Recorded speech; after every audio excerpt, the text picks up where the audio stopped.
دكتور عامر فاخوري اللي عم يتكلم. دكتور معمر هو رئيس اللجنة ومن الجامعة الأمريكية الإماراتية. أهلا وسهلا. أعتقد خريج بريطانيا. أهلا بكم. خريج فرنسا. فرنسا. Vous parlez français alors? Ah, bien sûr. J'ai fait mes études à Reims, Champagne-Ardenne, au nord de Paris, en fait. Oui. السلام عليكم ورحمة الله. عليكم السلام ورحمة الله. وعليكم السلام سعادة المدير. السلام. صباح الخير. صباح الخير، كيف الحال؟ الحمد لله تمام الحمد لله. بخير دائما. أهلا سعادة الرئيس.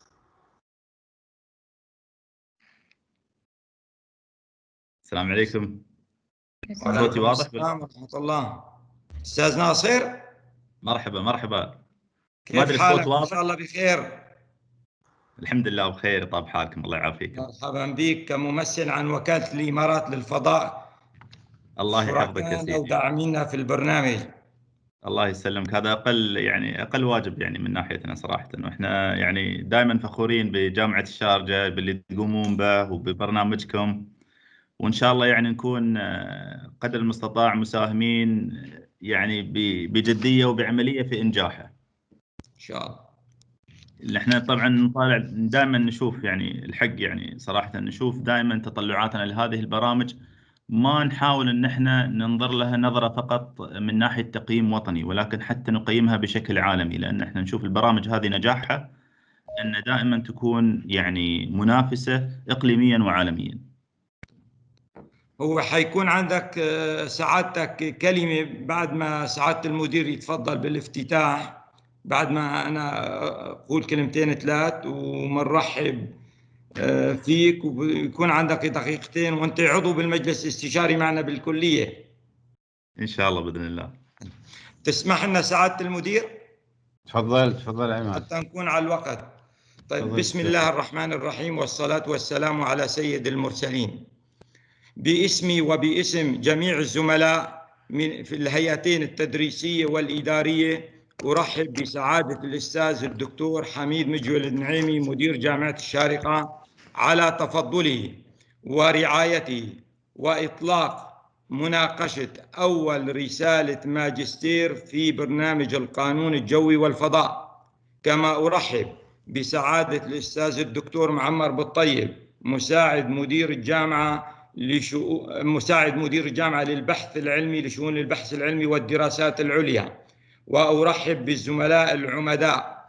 وأيضا الترحاب موصول لسعادة المهندس وليد الرحماني المدير العام المساعد في الهيئة العامة للطيران المدني، ممثلا عن سعادة الأستاذ سيف السويدي على حضوره للمناقشة، فالهيئة شريك في البرنامج. كما أرحب بسعادة المهندس ناصر الراشدي مساعد مدير عام وكالة الإمارات للفضاء، أيضا داعمين للبرنامج.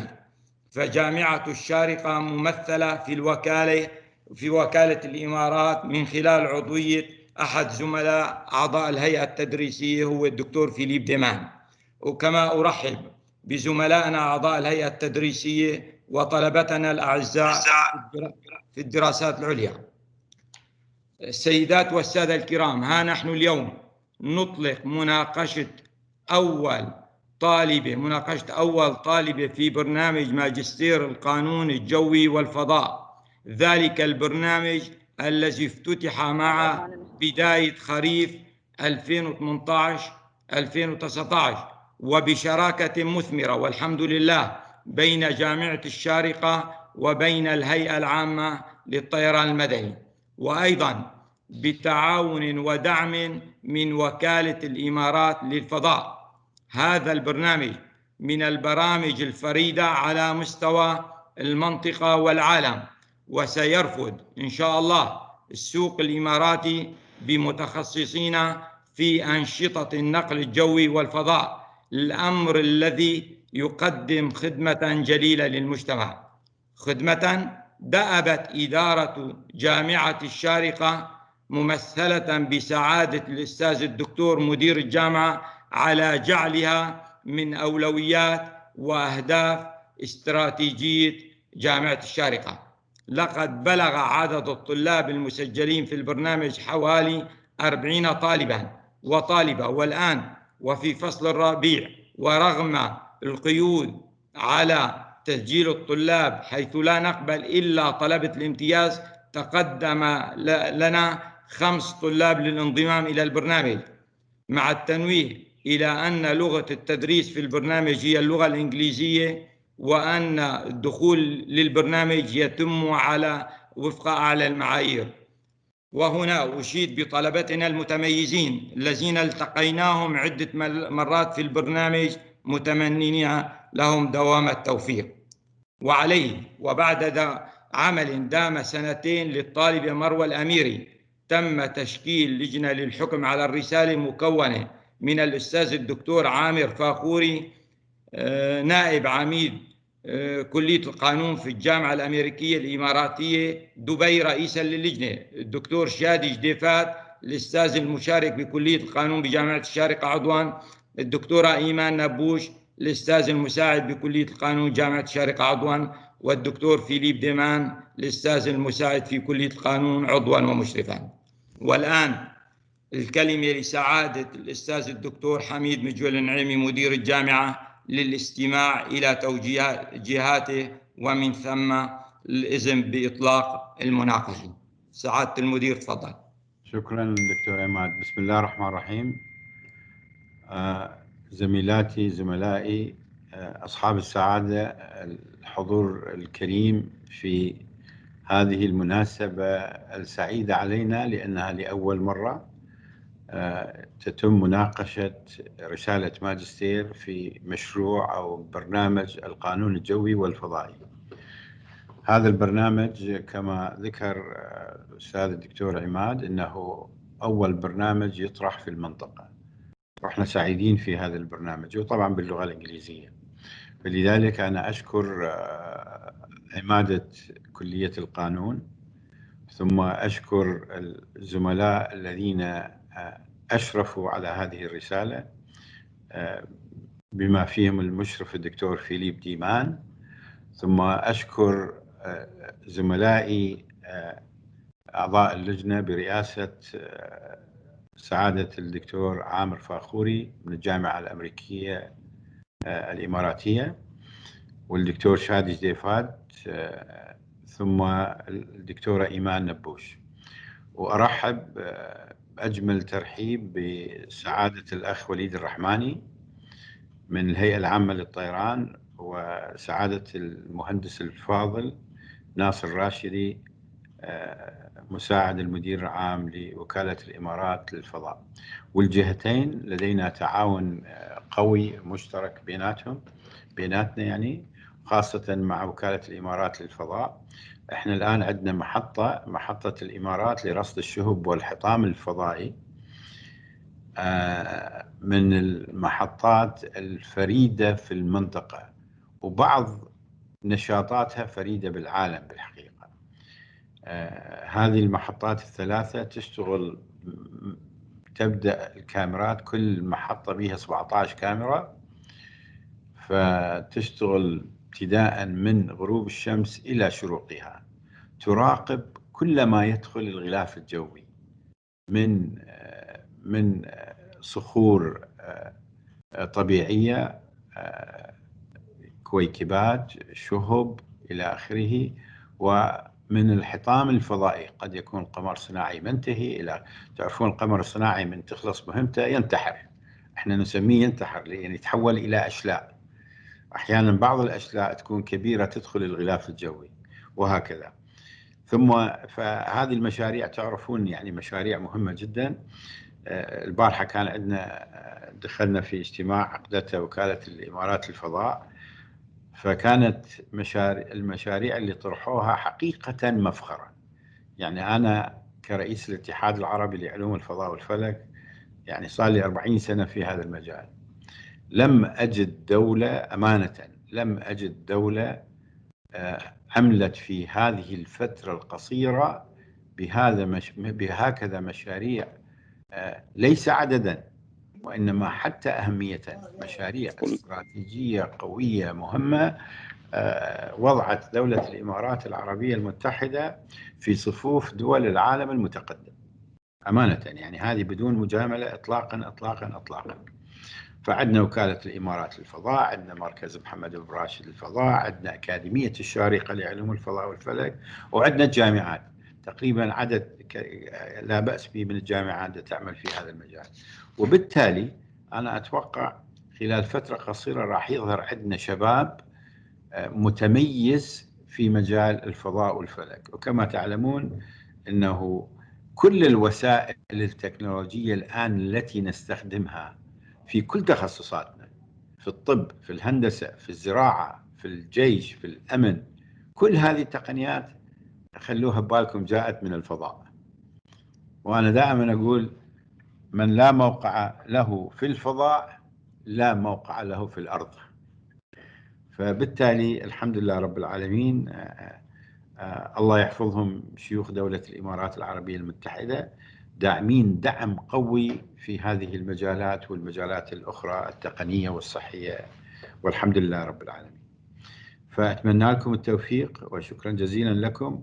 وأتمنى هذا البرنامج يتطور من حيث تقوية التعاون مع هاتين الجهتين، الهيئة العامة للطيران المدني ووكالة الإمارات الفضاء.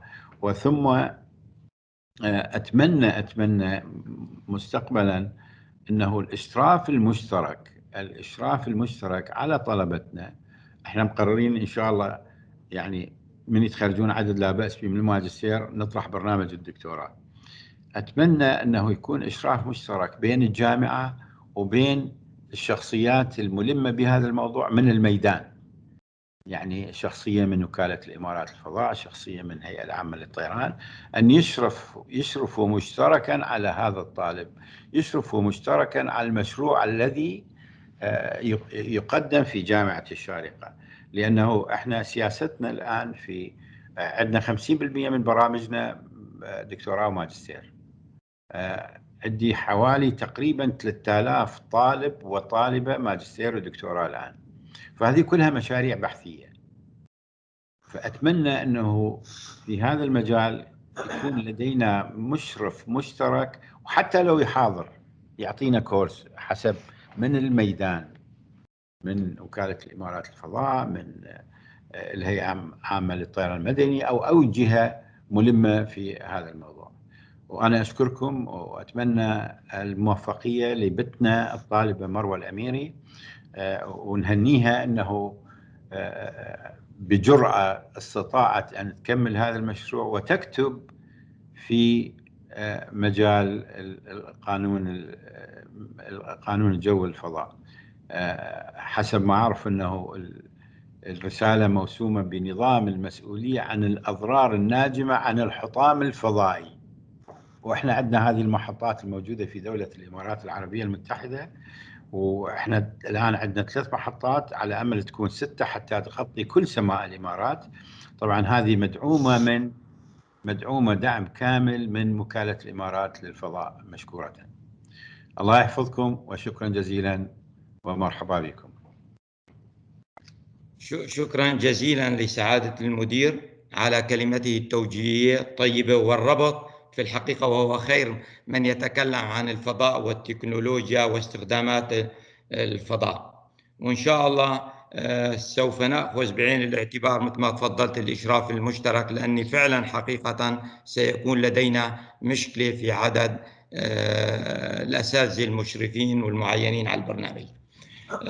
أنقل الكلمة إلى سعادة المهندس وليد الرحماني، المدير العام المساعد في الهيئة العامة للطيران المدني. تفضل سعادتك.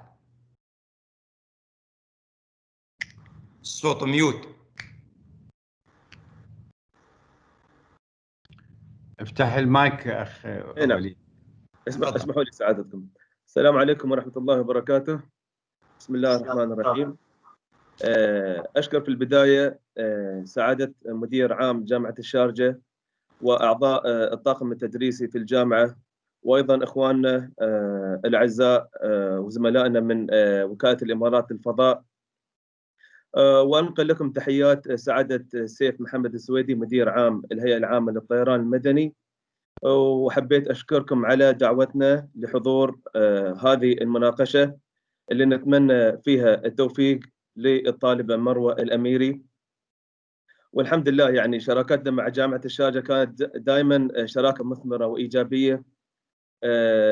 يعني بدينا في البداية من الدخول في القانون المتعلق بالقانون الجوي، وأيضا وسعنا من مدى تعاوننا مع جامعة الشارقة من خلال مركز التميز اللي كان في البداية للطائرات بدون طيار، والآن تم توسيع نطاق عمل المركز. والحمد لله يعني نحن من يعني كلمة حق أقولها يعني ما رأينا من جامعة الشارقة ومن طاقمها ومن إدارتها إلا كل تعاون. فحبينا نشكر الجامعة على هذه العلاقة المتميزة، ونتمنى أيضا إن شاء الله أن خلال السنوات القادمة نرى المزيد والمزيد من الكوكبة من الخريجين من أبنائنا، سواء كانوا من أبناء الدولة المواطنين أو أيضا من المقيمين، ونتمنى لكم التوفيق ومشكورين وما قصرتم. شكرا جزيلا سعادة المهندس وليد الرحماني على كلمته الطيبة. والآن الكلمة لسعادة المهندس ناصر الراشدي، المدير العام المساعد في وكالة الإمارات للفضاء.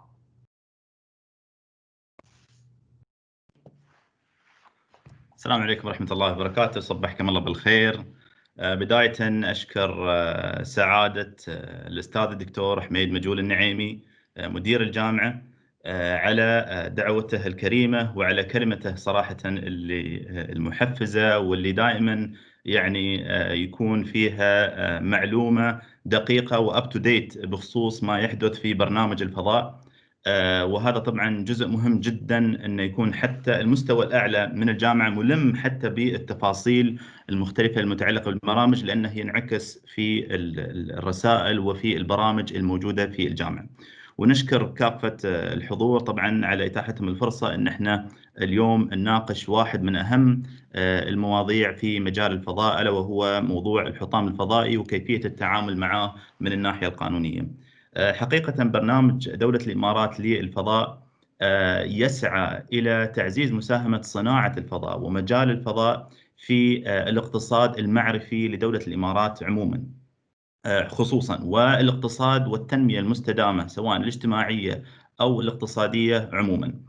حتى نصل إلى هذا الهدف وهذه الغاية نحتاج إلى ممكنات رئيسية، من أهمها البناء الكفاءات والكوادر الوطنية ذات الكفاءة العالية واللي لديها الخبرة الكافية بحيث أنها تقدر أنها تدعم هذا البرنامج وأنه يكون منافس على مستوى إقليمي وعالمي.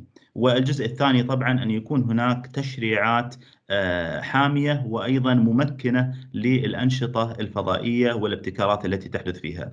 اليوم ولله الحمد من خلال الشراكة الفاعلة اللي بيننا وبين جامعة الشارقة، وكذلك الشراكة ما بين وكالة الإمارات للفضاء الهيئة العامة للطيران المدني، ولله الحمد استطعنا ان احنا يعني ننشئ هذا البرنامج الفاعل والاول من نوعه اقليميا، واللي اليوم لديه صدى اقليمي وايضا عالمي، حتى في الامم المتحدة يشهد بالبرنامج ويذكر كاحد الامثلة الرائدة عالميا.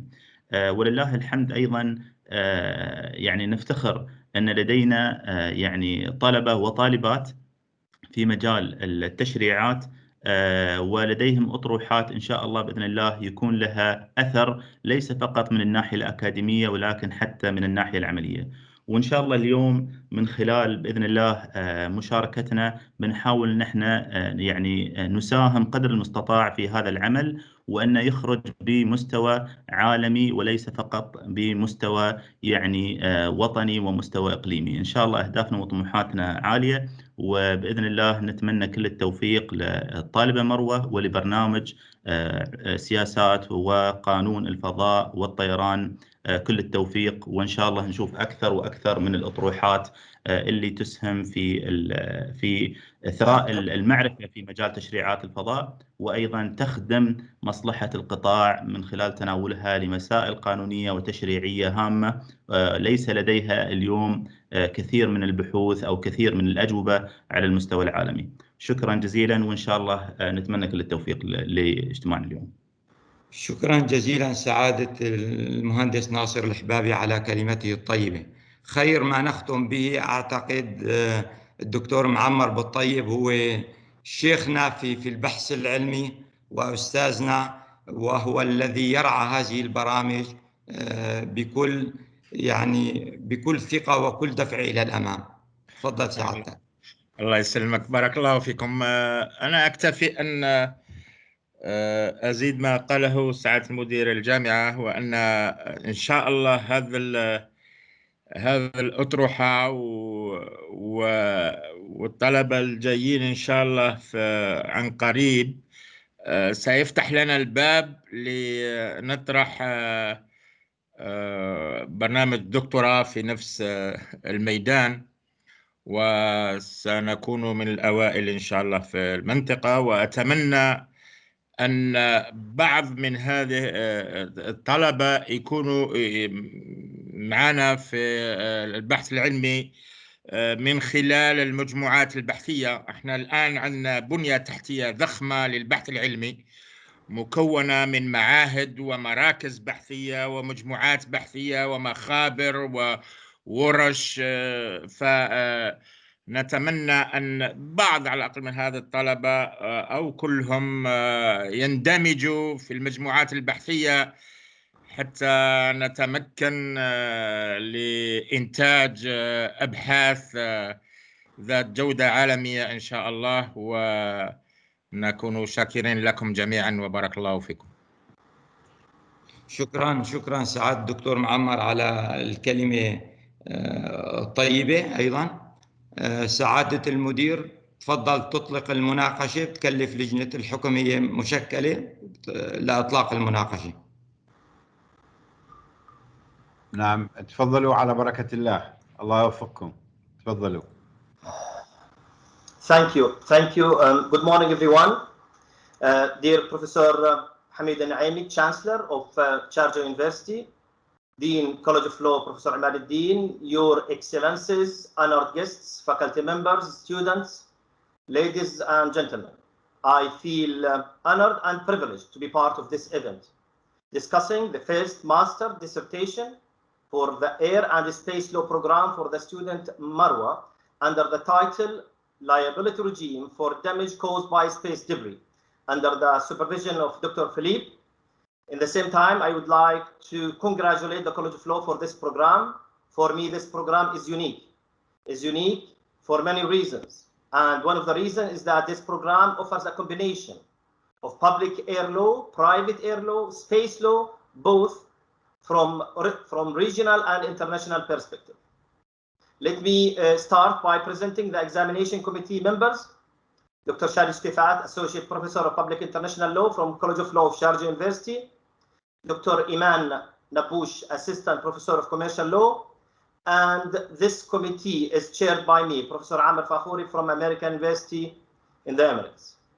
Let me, my colleagues, clarify the procedure of this Viva examination. Prior to the Viva examination, the candidate, Marwa, will give a presentation up to 15 minutes duration. The Viva examination will take place immediately following her presentation.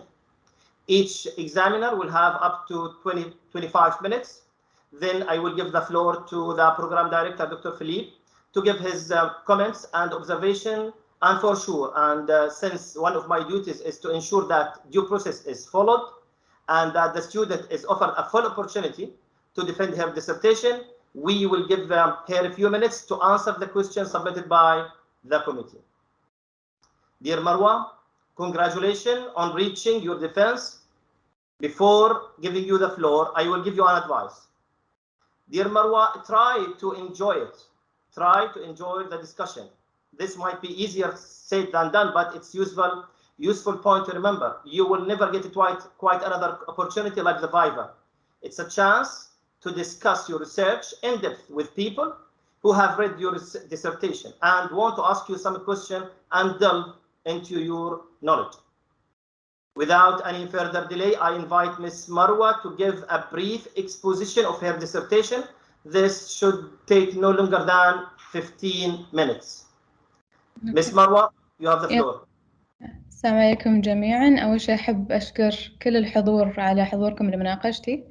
So we should start, I think. Please go ahead. Wait a minute. ما أعرف ليش ال presentation قاعد يطلع. It's not an issue. You can say it without if it's not okay. It's okay. By the way, I invite my colleagues, the committee member, to open the camera if it's possible. Go ahead. نهال عندك ال presentation? It's okay. Yes. Marwa, I will share it and you can control it, okay? Okay.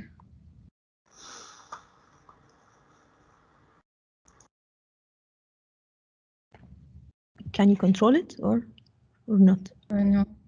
No? No. It's okay. You can go ahead and I'll follow up with you. Okay, so to start, as we all know, my thesis topic is liability regime for damage caused by space debris. Move to slide 2, please. What is space debris? Space debris is also known as the space junk, space pollution, the waste in the space trash, and also the space garbage. In the scientific language, it can be expressed as human-made objects for space and Earth orbit that are no longer able to serve any major purpose.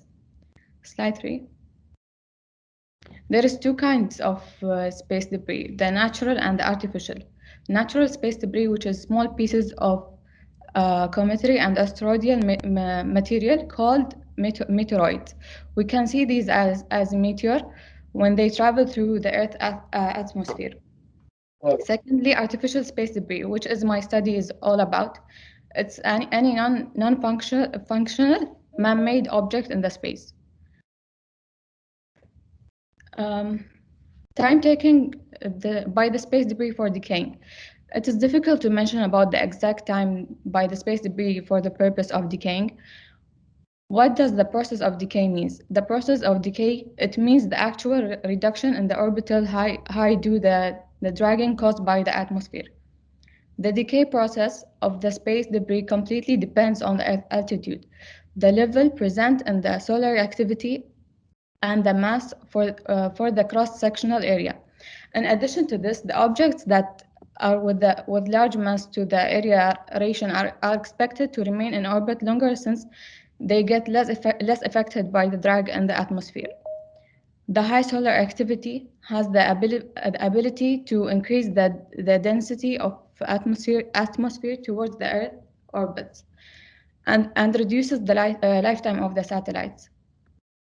At an average, it can be mentioned that a satellite at a height of 300 kilometer high orbit is expected to take a decay lifetime of about a few months. Any space debris which is at a height of 500 kilometers may take 10 years to get decayed completely, and those of height 1,000 kilometers, it's sure to take thousands of years. I can't hear my voice. Can you mute, please? Okay.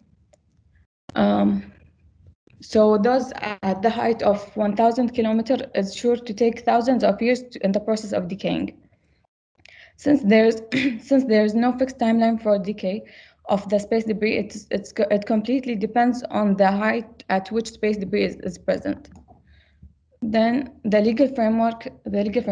Space debris has been the focus scientific and technical analysis for many years, but not perhaps achieved at the legal recognition it deserves to lead to the drafting of the ADCOT, international framework, to deal with the complex legal issues it raises. There is also difficulties in the negotiation and drafting of any future legal regulations. An international level playing field is required. For example, to avoid the creation of disadvantages and costs to industry in only certain countries. There is an internationally recognized need to deal with the issues, a need which strengthens after each incident. Donald Kessler, he's retired from NASA. He was the head head of the orbital debris programs, recently stated, the longer you wait to do this, the more expensive it's going to be. Given the economy, we will probably end up putting it up. But that's really not very wise. The scenario of increasing space debris will play out even if we don't put anything else in orbit. Even if we don't launch anything else into orbit, the Kessler effect remains the risk that may render space activities unfeasible for several decades. Then okay, this is the slide. Legal issues of space debris. Nahal, please, slide 6. The Outer Space Treaty provisions are too general to deal with the complex problems of space debris. Despite efforts of over decades to define the concept of space debris, no internationally agreed definition exists. Perhaps the closest we get is that space debris constitutes any man-made object that is either Earth orbiting and it is non-functional with no reasonable expectation of assuming or resuming its intended function, or it can be re-entering the Earth atmosphere. This concept covers fragments and component parts of space objects, as well as failed spacecraft and spent upper stages of launchers. The Outer Space Treaty offers minimum guidance as the mitigation of space debris at state level, with much left to lawyers. For example, Article 9 provides that states party to the Outer Space Treaty shall conduct all their activities in outer space with the regard of the interests of all state parties to the treaty. This can be used to make state parties avoid the creation, reduce, and even remove space debris to allow states all to participate in the exploration and use of outer space with a minimum risk from debris. Difficulties are also in the next sentence of Article 9, which explains that the study and exploration of outer space shall be conducted as to avoid their harmful contamination, and the state parties shall adopt appropriate measures for this purpose. This article does not enlighten us as to what does harmful means, or what does appropriate measure means. Space debris is not normally classed as harmful, the phase being usually construed as biological or radioactive communication. As international consultation process is also provided by the Article 9, if the state believes that an activity planned by it or its national would cause potentially harmful interference to the activities of another state, it shall undertake consultations before proceeding. A state party may also request consultation if it believes that an activity planned by another state would cause potentially harmful interference. But it's difficult also to describe the existence or creation of space debris as a future planned activity. The provisions also do not address the issue of current completed activities or the problem of current space debris. The next slide. Liability regime for harm caused due space debris. Here I'll give you an example. We suppose that the UAE-based private communication operator launches communication satellite. Part of the shielding from the satellite becomes loose, but can be identified and collides with the antenna of a KSA satellite, causing damage to it. As a state party to the Outer Space Treaty under the Article 6, the UAE have international responsibility for the activities conducted by its nationals in outer space, whether they are nationals or governmental agencies or private entities. And for ensuring that such activities are compliant with the Outer Space Treaty, the UAE therefore responsible for the action of its private operators and for the consequences and resulting damage if such operators create space debris. Under the registration convention, each launching state must hold a register of the object it launches into space. A launching state is defined as a state which launches or procures the launching of a space object, or a state from whose territory or facility a space object is launched. The UAE deals with the obligation through the Outer Space Act, under which the Secretary of the State maintains a registry of space objects which have been licensed by the UAE. Article 8 of the Outer Space Treaty provides that each state retains ownership and control over objects launched into space that are registered on its registry. So ownership of objects launched into outer space and of their component parts is not affected by their presence in outer space. The shielding from the UAE satellite could be classed as a component part, and therefore the principle of permanent ownership and responsibility would extend to it. The UAE could be held to be liable for damage caused by shielding under Article 7 of the Outer Space Treaty, which says that each state party that launches or procures the launching of an object into outer space, and each state party from whose territory or facility an object is launched, is internationally liable for damage to another state party to the treaty by such object or its component parts on Earth, in air, space, or in outer space. Then Article 7 is in the Liability Convention.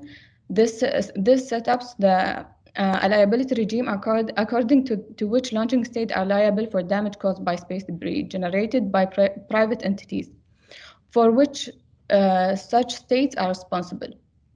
The liability regime is twofold depending on where the damage occurred.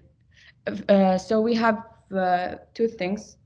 The first one, if the damage is caused on the surface of Earth or to an aircraft in flight, the simple proof causality for damage is sufficient regardless of proving the fault. So there is no proving for the fault here. But if the damage is caused to space object of another state in outer space, the fault of the entity for whom the launching state is responsible must be proven. So many launching states pass their liability via licensing or contractual obligations to the launch service provider or the spacecraft owner or operator.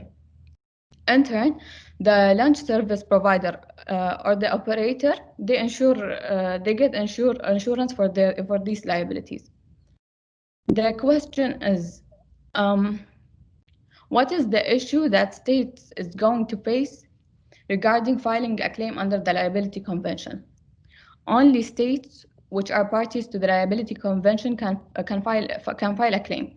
For the UAE and the KSA case, KSA would have to prove that damages was caused to KSA citizens or to space objects registered by KSA on the registry which it maintains.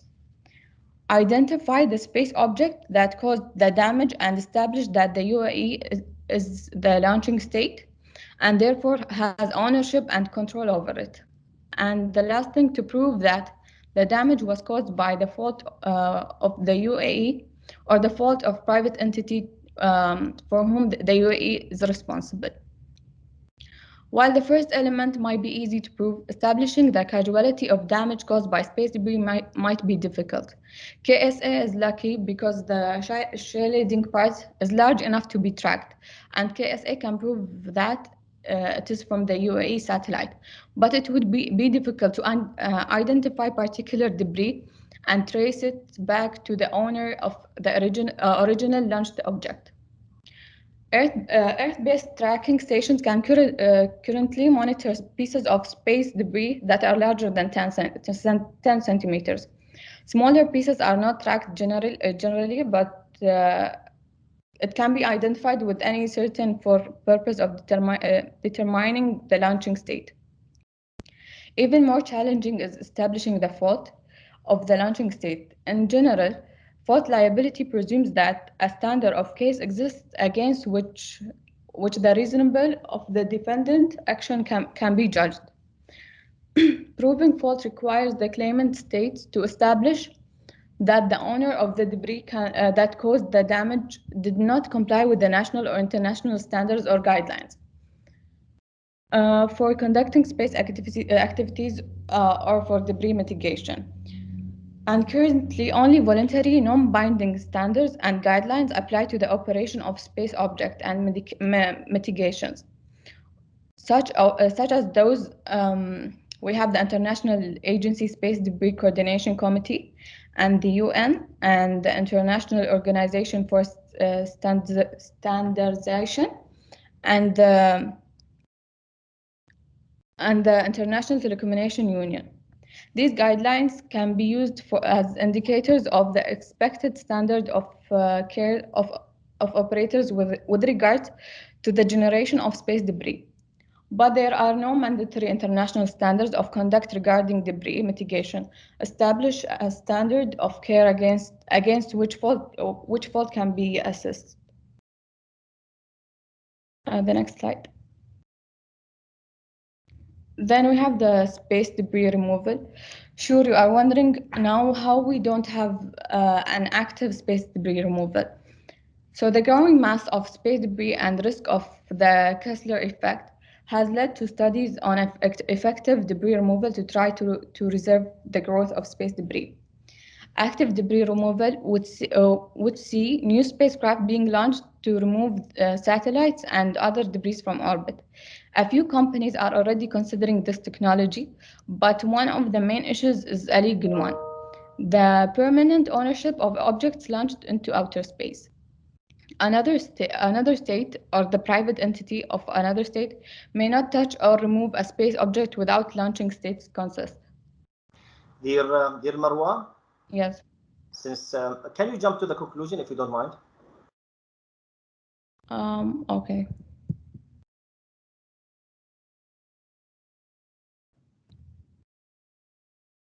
So to conclude, I'm sorry, but I would ask to continue a little, if we can give her a couple of minutes more, because I want to really understand the argument. I'm still waiting to hear the argument that she's trying to make through the paper. So I don't mind if we give her another couple of minutes.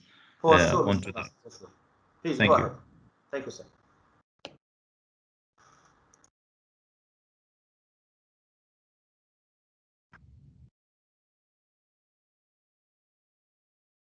Okay, so space debris removal. Active debris removal would see new spacecraft being launched to remove satellites and other debris from orbit. A few companies are already considering this technology, but one of the main issues is the legal one, as we said, the ownership of objects launched into outer space. There are other concerns around this technology. Any mechanism to approach attached to capture and physically remove an object from orbit could also be used for surveillance activities or more aggressive purpose. To attach and deorbit space debris require detailed technical information concerning the object to allow docking and removal. Space debris which are deorbited and brought back to the Earth could even be subject to reverse engineering. Strict agreements would be needed between the remover and the owner of the space object. Expert and technical assistance agreement and authorizations would also be needed. The activity of removing space debris itself, not without a risk. The original launching state of the object being removed may be liable for any damage it causes during the deorbit. The state which launched the spacecraft controlling the deorbit will also be liable for damages caused. An agreement between the two states would be necessary to ensure that the state or international organization controlling the deorbiting removal bears the responsibility and the liability. Perhaps insurance market needs to consider these risks. Then slide 9, it talks about the survey I made.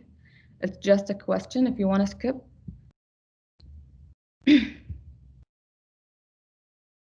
And then comes the last slide, it's the conclusion. And any mandatory measures to mitigate space debris are likely to lead to an increase in the cost of space activities. The international nature of space debris, therefore, necessary that an international solution must be based on all states. The sustainable future of humans' activities in outer space, whether in exploration, communication, observation, broadcasting, or even navigation, and the growing application of such activities on Earth. So we all need to avoid space debris because it might cause a huge harmful effects to the world. And I'm done with the conclusion. Thank you, Ms. Marwa. Thank you for you. Can you just, Ms. Nihal, stop sharing? Excellent, thank you. Thank you, Ms. Marwa, for your well-structured and convincing presentation. Ms. Marwa, I will start my observation, then my colleague, Dr. Shadi, and at the end, Dr. Iman. Dear Marwa, before I will start my observation, let me ask you one question. Why did you choose this topic for your research? Because it's a huge اللي هي مشكلة كبيرة وما لها حل حاليا. We don't have an obligational rules ان نحن نتحكم في هذا الشيء. فيعني نحن المفروض ان تكون عندنا قواعد وقوانين بحيث ان نقدر يعني يا ان نقلص من عدد الحطام الفضائي او ان نوقفه باي طريقة يعني. Okay, you know, Miss Marwa, that examiner has different style when it comes to the conducting viva examination. My style will be very easy, Marwa. I will divide it by intervention into two main points. I will have formal points, and then I will go to the objective points. Then I will ask you some question. If you know the answer, that will be great. If you don't know the answer, don't worry. Just say I don't know. I will search it. Being able to admit that you don't know the answer is very useful skill. First of all, Ms. Marwa, I would like just to highlight the importance of this subject, liability regime for damage caused by space debris. Especially, there is no an international unified treaty on orbital debris. Second point, ya Marwa, regarding the title, the dissertation title, the first thing, ya Marwa, you notice about a book, about any other published work is the title. It is what immediately distinguishes one text from another text. A strong title, ya Marwa, needs to do a number of things. It's a very small space. In a very small space, it needs to at once grab our attention, give us a reason for continuing, and tell us what the text is about. You can think, as someone said, that it's a summary of a summary. For me, ya Marwa, your dissertation title is clear, well written, and each word of your title is significant. But I'm wondering, ya Marwa, and this is my second point, why there is no abstract? Why there is no abstract in your dissertation? Many students, ya Marwa, wonder why they need to write an abstract. Please have a note, and maybe at the end you can answer all these questions, or maybe at the end of all examiners. Many students, ya Marwa, wonder why they need to write an abstract for a dissertation. No, not everyone understands the importance of this section. Any academic writing expert will tell you that it's very important, ya Marwa, to have an abstract in your paper, right? Abstracts are used for searching purposes, Second point, ya Marwa, let me go to the objective remarks. You are with me, ya Marwa? Yes. All right. Let's go to the objective remarks. Let me ask you, Marwa, this question. Where is most likely to be found? Where is gold most likely to be found? On the surface of the earth or the depths of the earth? Can you repeat the question? Where is gold most likely to be found? On the surface of the earth or depth of the earth? الذهب وين بيكون موجود؟ على سطح الارض ولا في اعماق الارض؟ في اعماق الارض. Okay. Maybe someone will say no need to dig deep to find gold. Let me tell you something. The more you dig deeper, the more you find gold. Academic research, ya Marwa, like a gold mine. For sure, if you dig deep, you will find something golden. In my opinion, Sometimes I feel that while I was reading your research, you were on the surface. Sometimes you try to dig deep, but sometimes I feel you dig one layer to the layer. Please go deep once you are examining each point. Don't still keep yourself on the surface of the earth. Second point, each good dissertation needs some characteristics. Your research, Marwa, for me as an examiner, contains new contributions, and I can say that there is some originality. The second point is that the research you are presenting could be interest to academia and hopefully to practitioners. Let's go page by page. Ms. Marwa, can you go to page 8 from your research, please? Yes. On page 8, let me go with you. You said the first paragraph, you said that the study aims at determining the scope of the application of law and the responsibility imposed upon states conducting the exploration job and launching space shuttle or satellite. Marwa, my question, what is the legal status of space debris until now? What is the legal status? Can you just summarize this idea? There is no ما في definition واضح يعني للسبيس دبري حاليا في أي convention موجود. So there is a gap? Yeah, there is a gap. Fine. This is ya Marwa, your role is to fill the gap. This is the researcher role, is to fill the gap between. If you feel there's a gap, this is your role, right? This is you as a researcher. It's you are not a student, ya Marwa, you are a researcher. For that reason, I said this is your role to fill the gap. Page 15, ya Marwa, you are talking about. Go to page 15, please. On page 15, ya Marwa, you started talking about the legal situation of responsibility when you mentioned Space Liability Convention of 1972. And you elaborated this treaty on page 100, from 113 to 130. Okay. However, for me, I feel that you missed an important point in this treaty, which is the Claims Commission.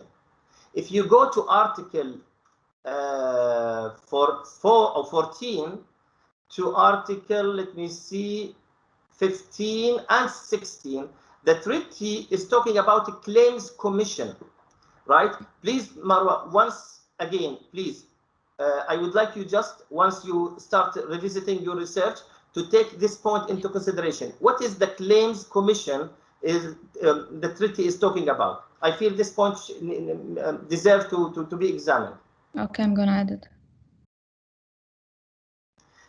Marwa, the convention did not talk about, the same convention did not talk about pollution. Is that right? About what? Pollution, تلوث. No, it didn't talk about the pollution. Do you know why? I have no idea. Okay, this treaty in 1972, when this treaty was drafted at the time, when space activity at that time was a little bit rare, and the attention was paid to the responsibility of pollution of the space a little bit was a little bit limited. So you have just to take the date of this, this treaty, right? On page 23, ya Marwa, you are talking about different types of debris. Page 23. Yes. You are talking about different types of debris. I agree with you, but I suggest, ya Marwa, to go to an. There is a comprehensive study. There is a comprehensive study in 1989 for someone called Howard Baker. Howard Baker, in his comprehensive study, he identified many categories of space debris. He was talking about inactive payloads, operational debris. He was talking about fragmentation debris, microparticular matters. Please go to his study.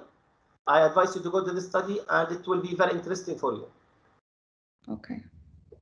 You know, Marwa, usually in all legal fields, there's a gap between theory and practice. There's a gap between theory and practice. And all the time, when I meet my students and my colleagues, we are talking about try to fill the gap between theory and practice. In your research, Marwa, in spite of the fact your research is well structured, I need you just, because you mentioned many accidents. You mentioned, for example, let me clarify. You mentioned, for example, that there is an accident. For example, in 1978, the Soviet satellite Cosmos 954 crashed in northern Canada, scattering nuclear material across part of the Arctic. How this issue was solved regarding this accident? The same things happened in 1981. Destruction of Soviet Cosmos 1275 remains unexplained. Maybe it's a cause or due to space debris. What was the reaction at that time? In 2009, nearly 500,000 miles above Siberia, there two satellites collided. Between inactive Russian satellite and US active satellite. This accident, how it was solved? This is what I wanted you to talk about. What was the legal reaction that has been taken by the concerned government? What was the implication of these accidents? Is there any pursuit? For sure, yeah, Marwa, the international legal community and the community of space users have an interest in improving the current legal system of space debris regulation. But what I wanted you to say is to examine these cases and to know how those governments or the concerned government, they try to solve, legally speaking, they try to solve these accidents. Another point, Marwa? You are with me, Marwa? Yes, we are. Yes, thank you. I want you, dear Marwa, while you are revising your dissertation, I want you to talk or to take the following points into consideration. What are the following points? Number one, I want you, Marwa, to talk about how the US government agencies handle operator or orbital debris issue. How do US government agencies handle orbital debris issue? You know, there is NASA and there is Department of Defense have issued requirement governing the design and the operation of spacecraft and upper stage to mitigate the growth of the orbital debris pollution. I want you just to talk about this point because I did not find too much information about that. And I want you just to discuss later in your research about the US industry, if the US industry, they are following guidelines regarding the debris, and do other countries have guidelines on orbital debris? I know that, yes, Russia, China, you mentioned, France, European Space Agency, as you mentioned in your research, have all issued orbital debris mitigation guidelines. But what I wanted you to do, to have a comparative studies between those countries, for sure, all the time, if the comparative studies will have a good information at the end of this comparison. Ms. Marwa, listen, page 15, 16, 30, please just have a note because maybe we don't have time just to open each page. Page 15, 16, page 30, page 39, page 41, page 109. You are talking in your research about outer space treaty, right? Yeah. My question, Marwa, do the outer space treaty and liability convention regulate space debris? They don't. There's no space debris in the regulations there that are already here. There is nothing, right? About the space debris, there is nothing. Excellent. Can you go to, okay, can you go now to page 41? And I'm quoting what you said, just I'm quoting what you said. Yeah. Page 41. You mentioned, and I quote, it provides to combat issues of space debris. Did you find it? Page 41? Actually, I didn't find the sentence. Okay, hold on, I will go with you, I will help you. Page 41.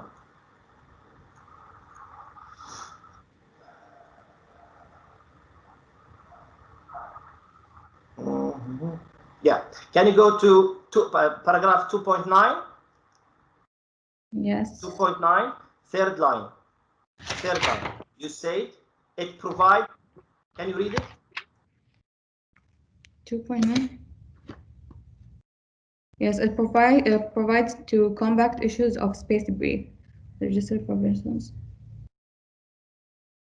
Listen, for me, maybe this is a legal issue. Maybe this is a legal issue. For me, the outer space. I don't know if you can mute someone who's. Thank you. For me, the Outer Space Treaty only provides basic framework on international space law. This treaty imposes some principles, such as, for example, the moon should be used exclusively for peaceful purposes. A state shall be liable for damage caused by, listen what the treaty says. States shall be liable for damage caused by their space objects. Can you see? This is the term that maybe confuse the legal researcher. Do you think that when we are talking about space objects, we are talking about space debris? Do you think that the term objects include the term debris? I did an analysis. It might be different because the space object, it should be a functional object. But the space debris, it's not functional. Exactly. Listen, none of the space treaties contains a per se ban on littering the outer space environment. There is nothing. This is only interpretation of Article 7 from the treaty. I will not read Article 7. You know this article for sure. Maybe this is only interpretation of Article 7 from the treaty. On page 16, you are talking about IADA, and I think this is very important to mention. And IADA, it is the United Nations Interagency Space Debris Coordination Committee. Very important to talk about that. On page 40, you are talking about United Nations Committee on the Peaceful Use of Outer Space. But I need you just, Ya Marwa, to go deep into this committee, because this committee is very important, and I just want you, in spite of the fact you mentioned in page 40, but I need just to go deep regarding this committee. Ms. Marwa, the term damage, I have just 2 minutes before I give the floor to Dr. Shadi. You mentioned, Ya Marwa, the term damage 120 times in your research. Okay. Right? Yeah. Okay. But I did not notice the meaning of damage. And by the way, it's the title, right? Yeah, it's the title, right? Damage, يعني. Right? I counted. It's very easy to count the terms on by using the system, word system. 120 times. You mentioned damage. What does that mean, damage? Listen, if you go to Article 1 from the Liability Convention, you will find the answer. Please don't forget to go back to go to this Article 1 from the Liability Convention. There is a clear definition about that. Okay. Right? On page 129, and you said, I'm quoting you, Marwa, 129. You said space laws contain principles of customary international law. Wait. Is that right? Space law? Space laws, yeah. You said space laws contains principles of customary international law. القانون الفضاء يحتوي على مبادئ القانون الدولي العرفي. هو يعني مجرد ان مثلا الفضاء هو لاستخدام الجميع، وأنه لازم يكون وفقا للمبادئ السلمية. Listen, I agree with you, Ya Marwa. that space law contain principles, but how do you prove customary international law? What are the elements? Because you mentioned this word, I agree with you, but we can't say it's because it's very important. We can't say it is part of some principle. It's part of customary international law. You have to clarify the element of customary law regarding the space debris. Other words, you know that, and for sure you studied this when you are a student in for the bachelor degree. There is elements for customary international law include, for example, the widespread repetition by state of similar international act, what we call it state practice. We need the requirement that the acts must occur out of sense of obligation, and the acts are taken by a significant number of states. Those are the criteria for or the element of customary international. Those are the element of customary international law. For that reason, please go back again to this point and try to elaborate it deeply. Finally, and this is my last point before I give the floor to Dr. Shadi, finally, the conclusion. I'm happy, Marwa, to see that there is a conclusion after each chapter. This is great. But I feel the conclusion needs to be revisited, right? It needs to be revisited. For example, on page 57, yes, you said something for me, actually it was not clear, but please, Marwa, try to, when you are talking about conclusion, usually we say to our students, please, the conclusion, since it's the very last part of your dissertation, there is many purposes for the conclusion. Yani, it should be practical. It should help others to fill the gap. It should make recommendation for future work on the topic. Show what new knowledge you have contributed. The conclusion should be concise and engaging, right? Anyway, Marwa, I'm really happy to discuss your research. And I have many other points to be quite honest. I wrote around 10 pages about your research as a remark, but I don't want just to exceed the time that I have. I will give the floor directly to my colleague, Dr. Shadi. Dr. Shadi, I'm happy to see you again, and I will give you the floor up to 25 minutes. And after that, we will go for to Dr. Noor. Thank you so much, Dr. Shadi, for being with us. Thank you, Dr. Amir.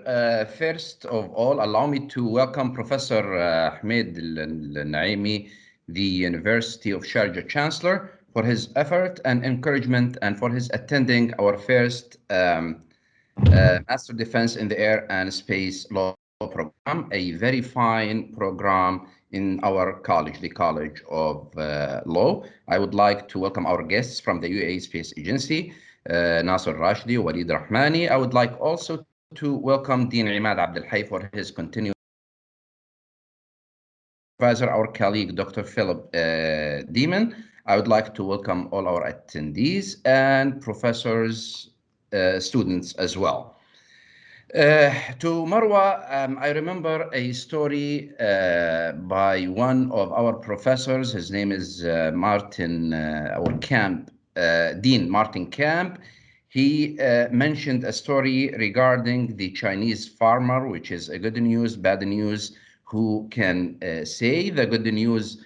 Marwa, you are here. You made it. The bad news, not really bad news, but you need to work more on certain recommendations that I will go through in my my given 25 minutes by Professor Amir.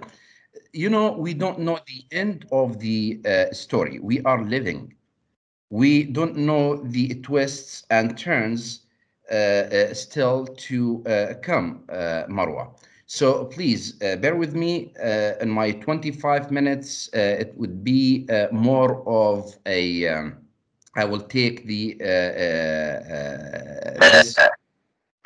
chance to discuss a few things with regard to the thesis. Beside, I would say that we are in the midst of an era of considerable discoveries involving challenges to established ways of working that hold both threats and opportunities in this international arena. What's clear that the world is unlikely to thrive simply by maintaining peace as usual. Our task as a human is to be creative in adapting to a new circumstances, but in adapting, we should not lose our commitment to making peace as a public good. Your title brings to mind that when damage is caused by space object in outer space, typically through a collision with another space object, international space laws, liability convention provides a mechanism for compensation for the injured state. Among other requirements, the convention itself requires proof of state fault, which I really wanted to see in your thesis, in order, of course, for liability to arise. But it does not define, the convention itself does not define the ambiguous terms, nor does it establish a standard of care for those conducting outer space activities. The convention itself is a unique instrument in international law, being the only fault-based liability regime in the international law. Some gaps in the convention needs to be filled, and this is where your rule come, Marwa, where you have to suggest certain certain recommendations in order to fill these gaps.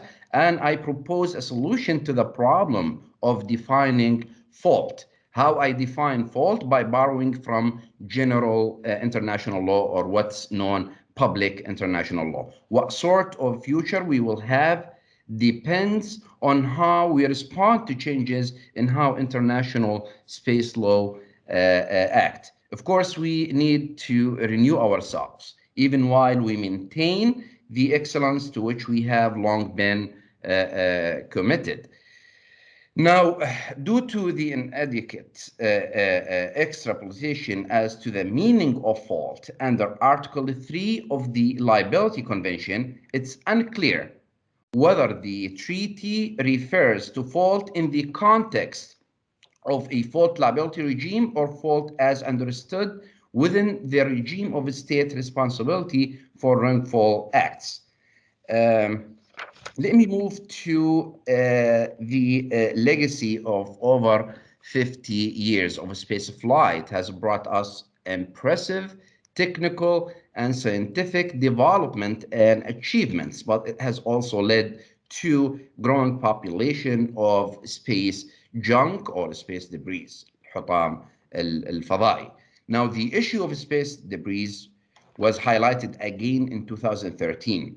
And I really wanted to see this specific part in your dissertation, at least in the historical background or in your thesis, with the inclusion of Ecuador's first and only satellite in orbit.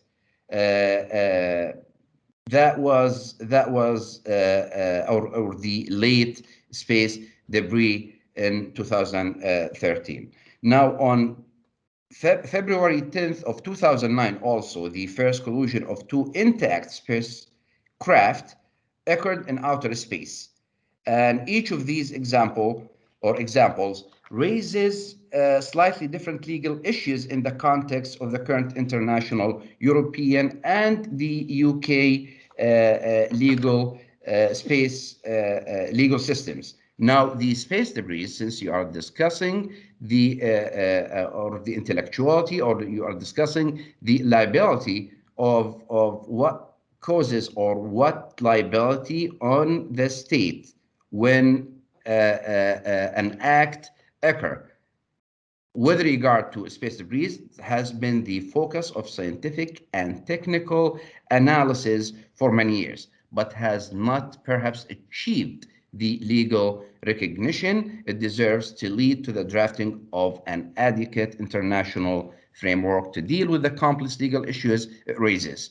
There are also difficulties inherent in the negotiations and drafting of any future legal regulations. An international level playing field, of course, is required, and here your role comes in writing such theses to discuss these issues. For example, to avoid the creation of uncompetitive disadvantages and unbalanced costs to industry in only certain countries. There is an internationally recognized need, of course, to deal with the issue, a need which strengthens after each incident. Marwa, I would like to concentrate on the formality of your paper or your thesis. Dr. Amr highlighted the many issues with regard to the content, but let me go ahead حتى نختصر الوقت أيضا to discuss some of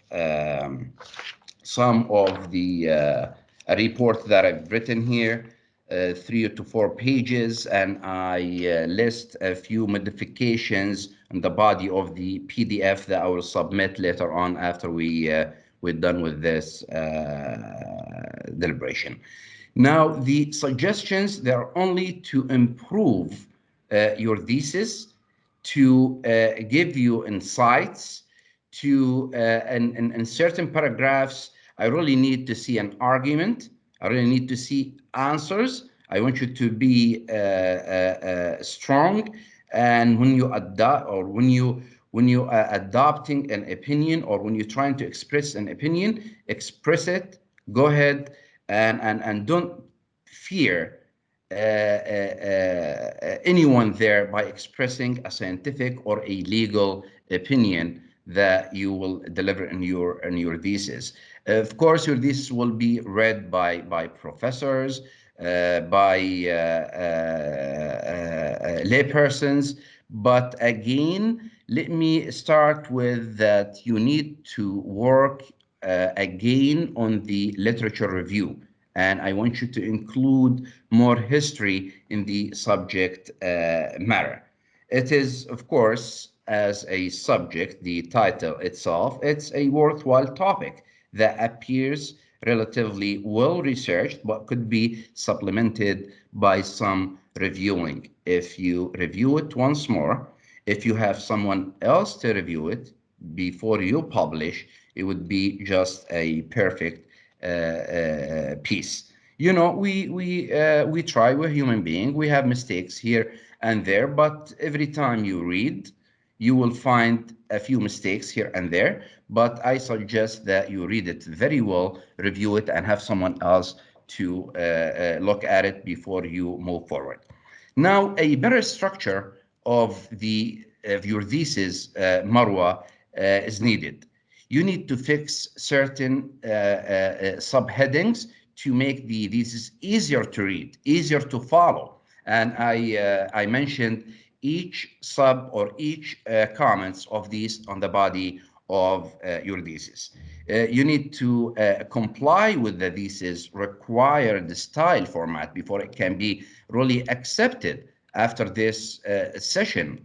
If you ask my opinion, and of course in the footnotes per se, I really don't like to, even the journals that I publish in, I don't like to publish in any journal that takes citations in text, citations.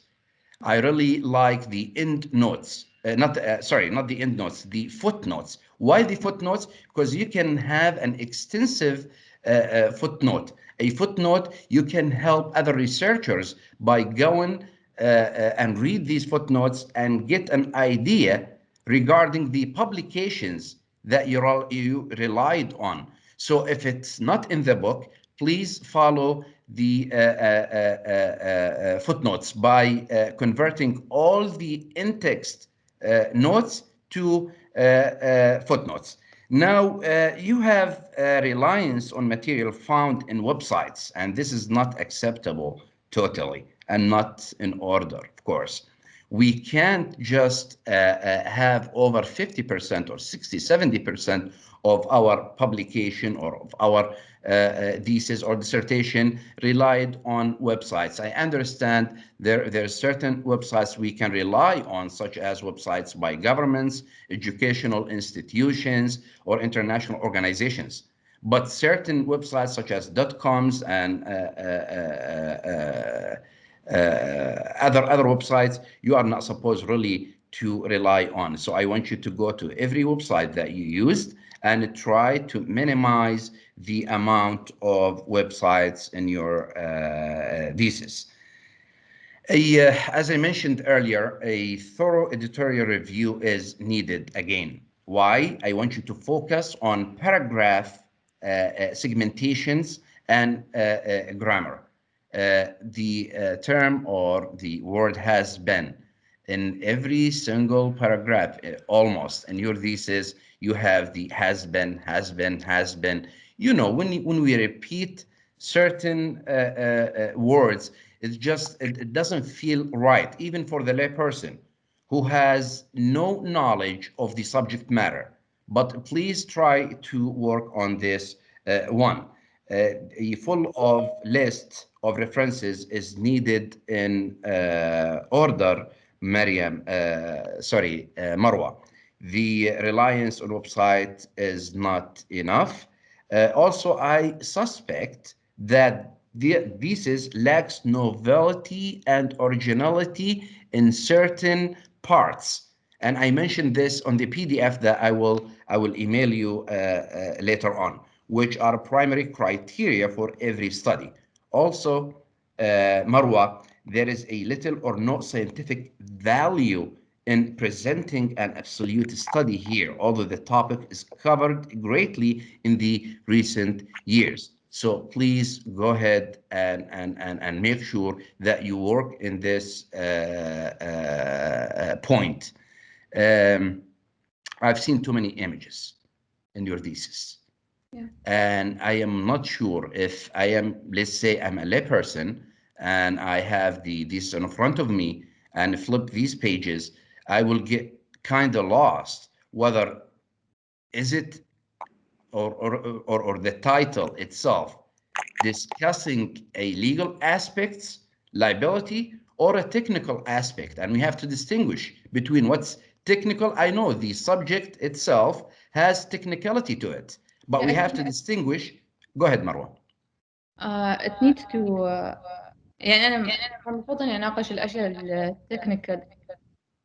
Yes, exactly. But if how many images do you have there, Marwa? Have you counted the number of images?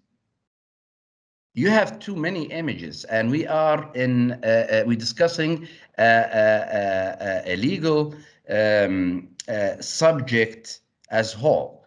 So try to limit the use of images. You know, 1 or 2 images would be enough just to show me these space debris. This is enough just to know how they look like. But to have more than that, I think this is an excessive use of images in a legal research. Certain paragraphs also need justifications. I want you, well, you have actually the sufficient data in the study, but too many objectives. But there are lack of focus and failure to adhere to the theme of the thesis. دراسة الحالة اللي وضعتيها أيضا بالأشخاص الموجودين وعملتي الاستبانة، أتوقع يعني we are not in the educational department. We are in a legal department. We are in College of Law. So please concentrate on the legal issues, not on questionnaires. So I'm not sure if the questionnaire that you have there, we really need it, but you have the choice to answer to this one later on or not. You reflect certain improper methodology, and there is a poor literature survey at certain pages as well, and I marked these pages. The inappropriate reference citations, since they are in text, again with this note, since they are in text citations, please have your have again, you have to convert each or every single in-text citation to a footnote format. Of course, you should be aware of such, you know, how to do your file formatting, spacing, and headings.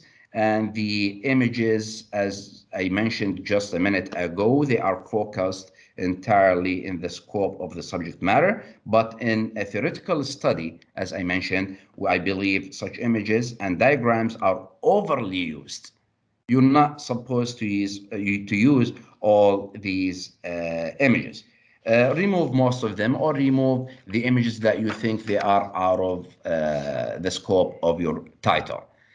I suggest also that in order to for a student to make an argument, most importantly, to give self the time deserved to come up with a luminary, or what we call it, luminary manuscript with new ideas, thoughts, phrases, and texts. We don't have to cite every single paragraph. We really do need to have some kind of novelty where I would think of an idea.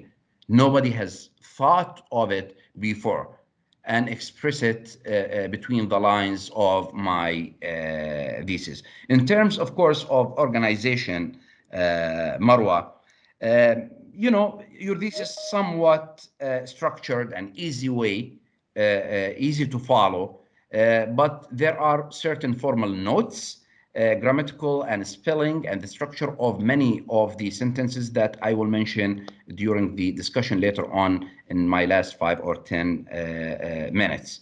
Your methodology, of course, identified the problems with concrete and measurable factors.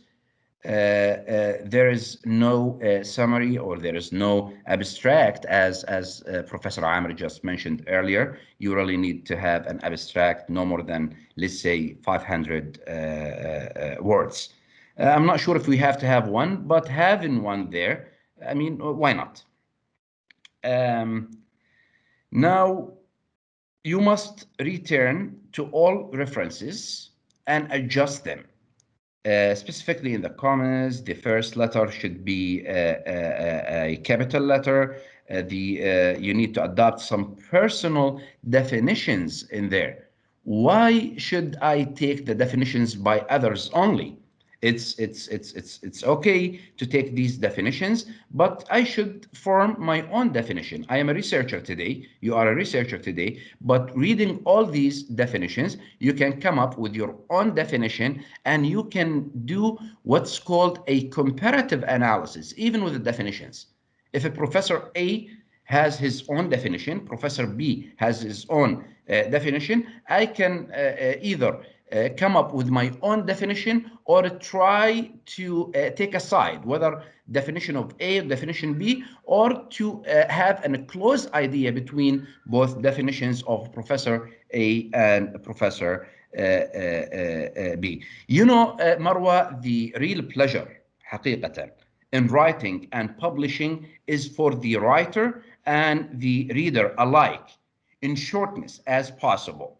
As the letter came up to 100, almost 150 pages. And if I were in the place, if I were in your place, what I would do actually, I would not have my thesis exceeds 100 to 110 pages, taking in consideration, of course, getting rid of certain images and tighten up certain ideas in there, taking into account also the shortening of the second chapter. The second chapter is a very long one. Your conclusion, of course, very short. You have to, when you have 150 pages, I would like to see, you know, the American style of writing in the American universities, they say 10% of the dissertation should be a conclusion. I don't really like the idea of okay, I have to count my pages. If I have 150 pages, then I have to have a 15 pages conclusion. This is not exactly the way we're supposed to do it, but at least we will have 2 to 3 pages as a conclusion, because a layperson, he or she not supposed to read 150 pages in a very specific title. They might just jump from the introduction to the conclusion. And you see the balance between the introduction and the conclusion. If you have an introduction of 5 to 6 pages, it would be really nice to answer in your conclusion in 5 or 6 pages. Now, with in the end of these general recommendations, you really, Marwa, exerted a great and noticeable effort in discussing an important issue. And if I move very quick on the PDF and jump to page 5, you also say other debris. I would like to know, as an individual, what other debris are you discussing? Now, the presentation? I'm sorry? You mean the presentation or the thesis? No, in the thesis. Yeah. On the introduction. The background 1.2. Okay. Good? Yeah. Okay. And if I take you to paragraph 2 of page 6, look at has been. It was mentioned 7 times in 4 lines. Now, Mark and Kenneth, 2019, I would like to see, this is the thing with the footnotes. If you have Mark and Kenneth, 2019, as a footnote, I would really know exactly what they say. In certain paragraphs that you relied on foreign publishers and professors, I don't think you took the exact paragraph from their research paper, because it has too many grammatical mistakes. And I don't think Mark and Kenneth have such mistakes. Maybe you translated some of these paragraphs. Am I right? Yeah. Good. So when you translate, why can't you go directly to the publication and take it? You can quote it and take it and have the full citations. Yeah, I think it's better. It's better, right? Mm. Okay. On page 7, very quick, 500,000 pieces of space junk whirled around Earth 2020. This is a website, and it's a .com website. Please be careful with this excessive use of websites. You sometimes say thesis, sometimes you say work, sometimes you say research. So try to unify your terms. You are doing a thesis. You're not doing a research. Well, it's a research in the end of the day, but it's thesis, just to unify our terms. Now on page 9, on the aims, the last aim, this is really not an aim. You are aiming to maintain the ethical consideration of the research by referral to valid literature on the research subject. Of course, we have to have these ethical considerations without saying that my aim is to maintain the ethical considerations. So I believe that you really need to delete this one. You really need to rewrite the research questions. And I have some suggestions in there that I will provide you with. In the thesis statement, you use customary international law. But why should I use customary international law versus modern international law? In the customary international law, or do you think the 50s of the 19th century, like 70 years ago, was it a customary international law? We haven't yet begun with our modern international law. This needs also to, you have to distinguish between both the customary international law and modern international law. Now, I know I'm almost out of time. You are right. I'm sorry, the images again, Marwa, they are copy pasted from websites, I believe, since they look like an image. It's not, you know, an image made by you. So please, you have to have the source for every single image. And if you get rid of these images, or most of them, you will save yourself time by going back and get all these sources. Good? Okay. All right. Some phrasing, like let's go to 1.8, rationale of the study, to talk about the rationale. This is a very poor phrasing.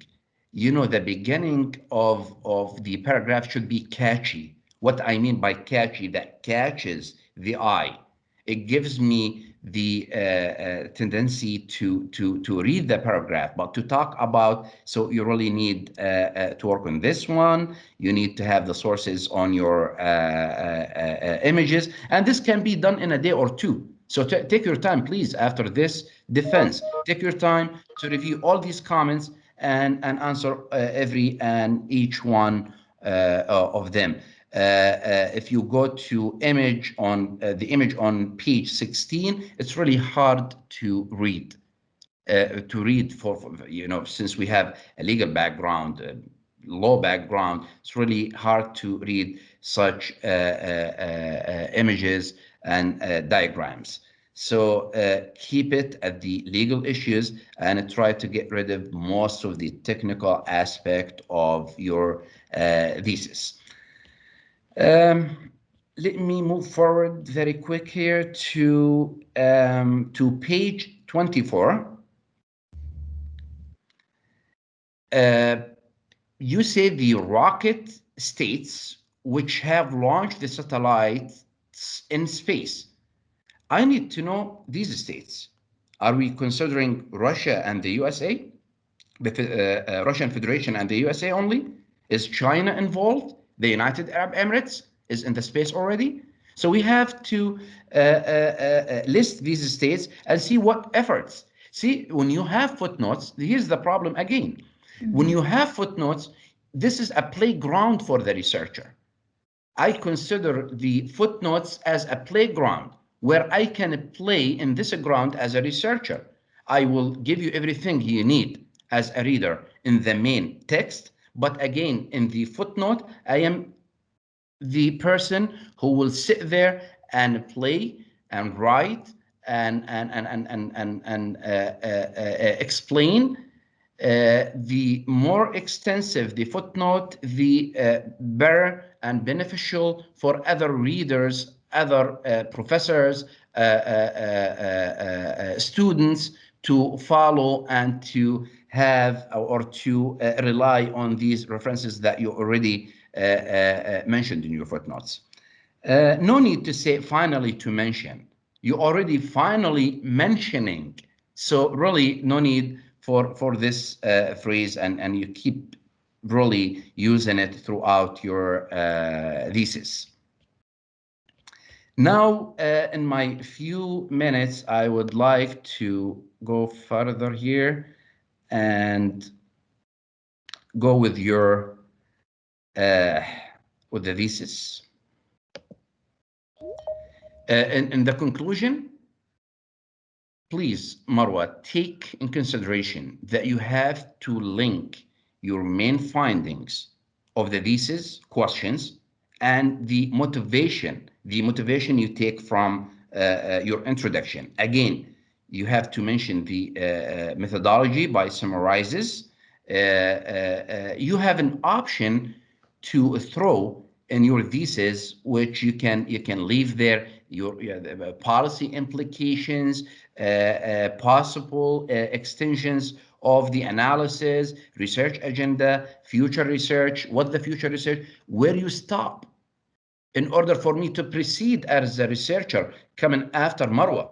So you tell me I stopped here and I wish for the next researcher to begin from this point. This way we don't repeat each other. This way we don't repeat what's been written. As a final note, and I'm sorry, I know the majority of my notes are in the formal aspect. I hope Dr. Iman will give you more notes on the context of your thesis, that your references. Look at page 137, Marwa. Okay. Can you see the list of references? Yeah. This is not acceptable at all. Tell me why.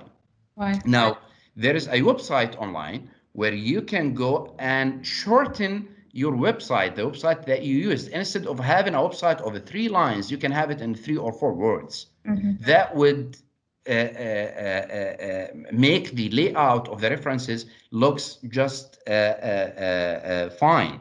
How many books you relied on? Very few publications as far as books and scholarly written papers.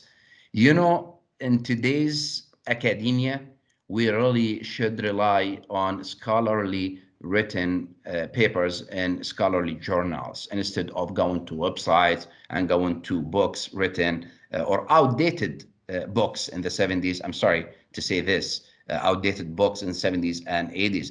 Of course, this title is it's in technology, it's in the legal aspect, and we really need to look into published papers in journals. So you really need to work again on your list of references. You need to work also on the footnotes, and you have to convert every single footnote to every single in-text note to a footnote, and have an extensive footnotes as well. Doesn't really hurt at all. Finally, thank you so much. You have a great paper there, but after a review, a quick review, and taking in consideration the notes by Dr. Amir, my notes, and Dr. Iman, I am sure it will look just fine and a publishable piece. Dr. Amir, thank you so much, and thank you, Marwa. Thank you so much. Dr. Shadi, I really appreciate the time and your effort, and I'm sure Marwa will take all the points, especially the formal point mentioned by Dr. Shadi, into consideration while, Marwa, you are revising your research. Dr. Shadi, thanks again for your time and your efforts. Without further delay, I will give the floor to my colleague, Dr. Iman. Dr. Iman, please go ahead.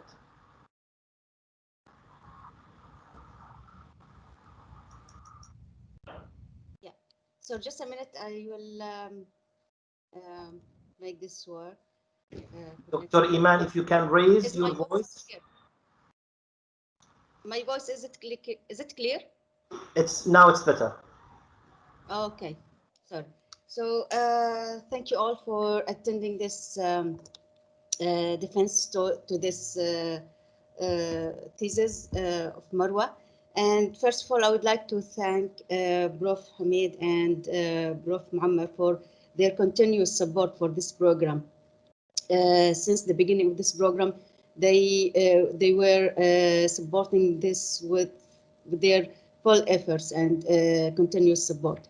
Also, I would like to thank Prof. Ahmad Al-Din, the Dean of the College of Law here at the University of Georgia, and Dr. Ahmed for his support also. Would you like to say something, Prof. Hamid? Yes, Dr. Iman, thank you. Excuse me,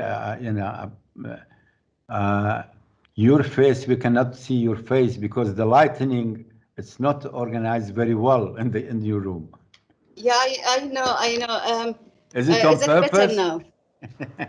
I think if you put the light, if you put the light on. Good. No, that's it. Go ahead. Please proceed. I'm sorry. I'll try to. It's just the location of my desk here. I like it to be next to the window. That's why. Good. Excellent. Go ahead, please. Okay, thank you. Yeah, Marwa. Also, I would like to congratulate you for being the first student to submit a thesis in this master, which is a great effort of you. And I know you are a good student, and you did not stop working hard since the beginning of this course.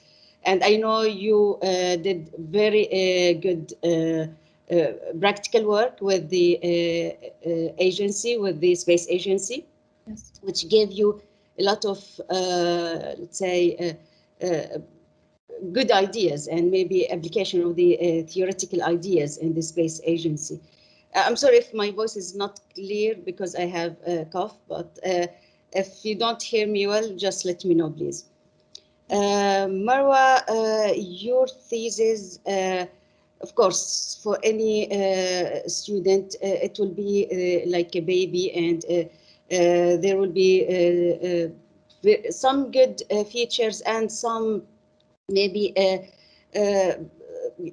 some pages or some areas where you need to improve yourself. And that's why we have the committee here to improve and to give you recommendations to make your thesis better.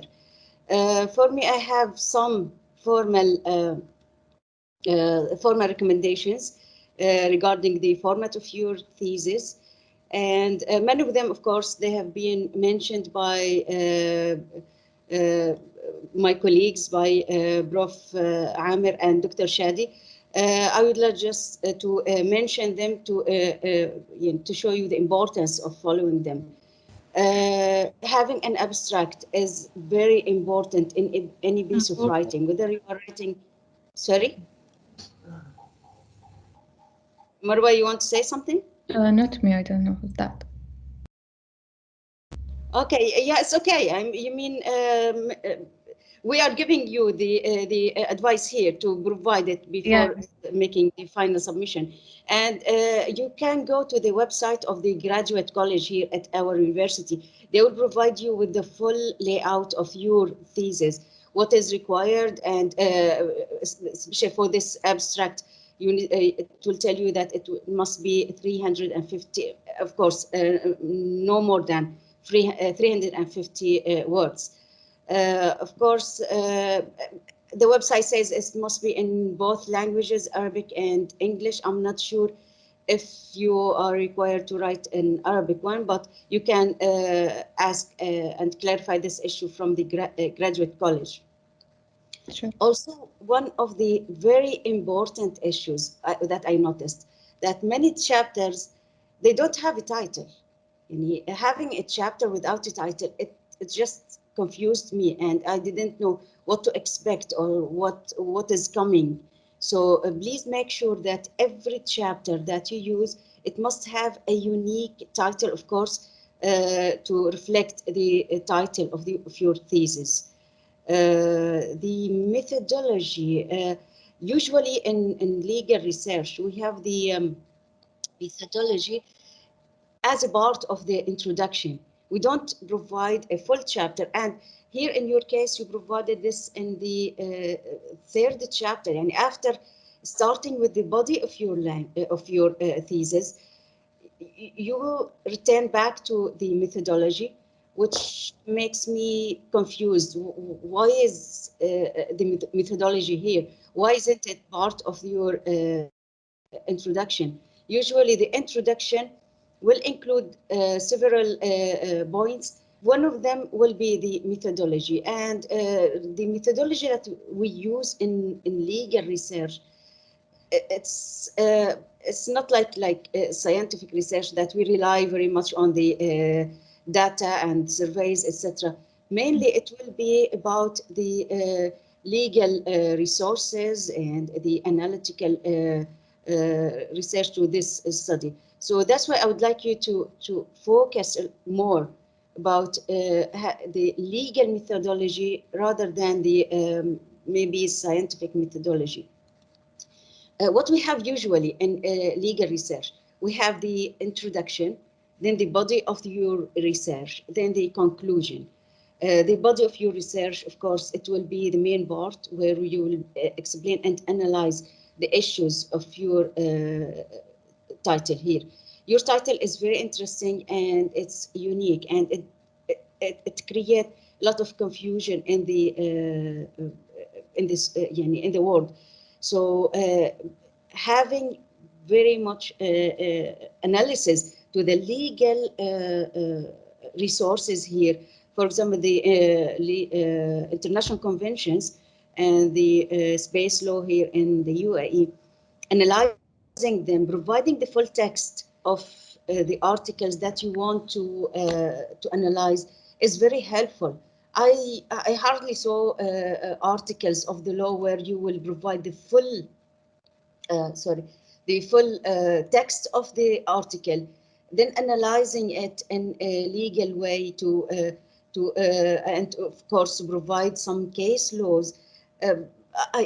You have very rare case laws. I know you might not have and find case laws a lot in this area, but at least you will provide some, even if they are not cases. I know arbitration here is the prominent one. So even for those ones, you can provide some, but having a thesis without let's say, the practical side of them, which will be in legal cases or in arbitration, etc., that will be a bad point in your thesis.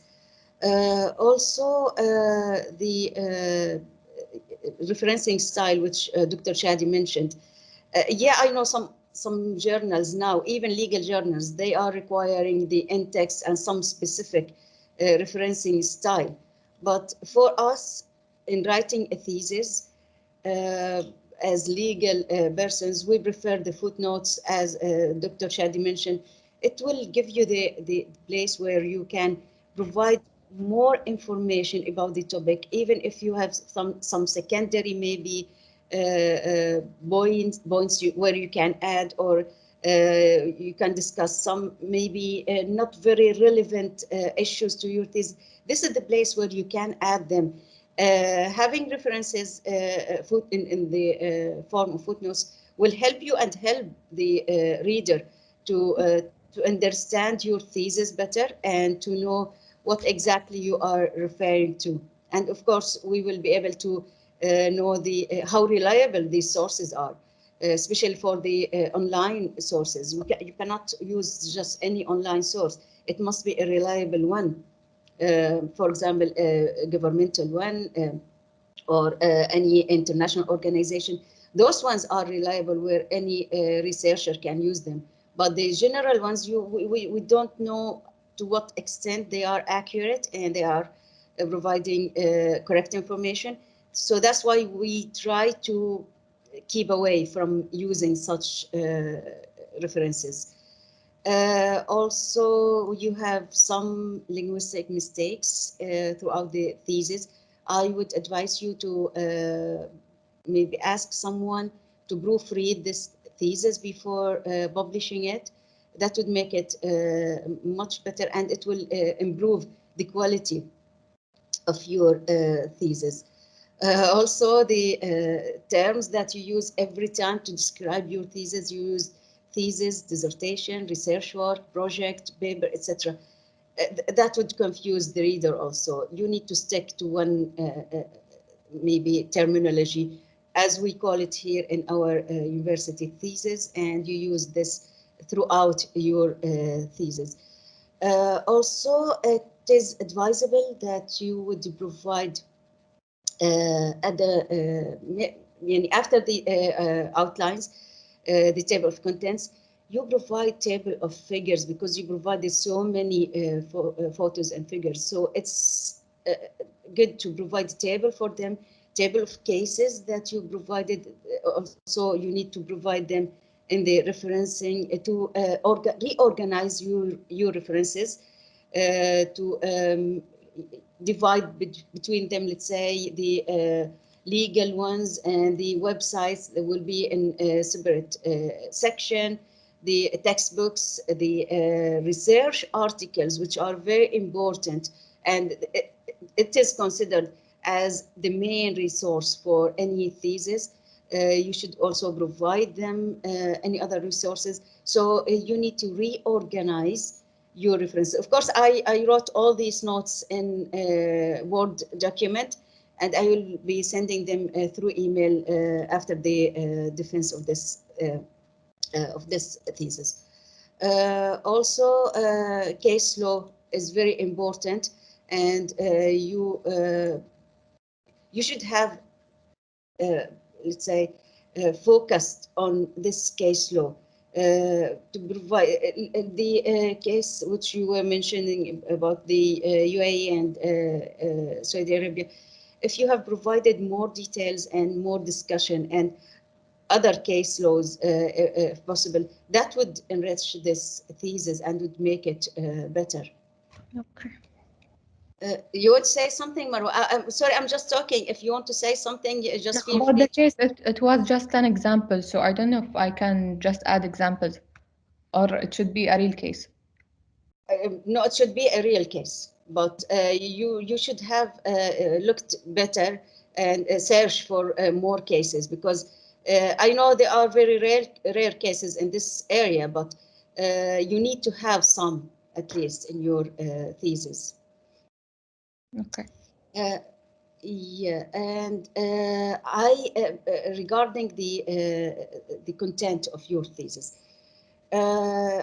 it talks about damages caused by those debris to other, to many, let's say, persons or states on the on Earth, but I didn't see the legal explanation of what do you mean by damages or legal responsibility, and what are the legal regime or regimes that are existing here, and to distinguish, let's say, between the liability resulting from debris to states and liability to individuals and private persons. Is there such liability for private persons where they can make a claim, a direct claim against such debris and the responsible states for those, or even private persons for those debris? This is very important part that would have been very useful in your thesis. I didn't see this part. Although it is very important kind of damages, because not all the time the damage will be state damage. It can be a private person who will suffer from such type of damage. Because in space, the conventions only talks about the state. It doesn't talk about the persons.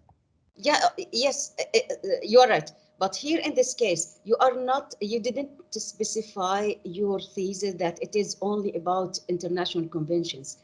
Yeah, in the introduction, you need to specify the scope of your study. The scope of your study, you can say, yes, I will exclude or I will include, but you need to specify, you need to explain what is the scope of your study, which I didn't find in your thesis.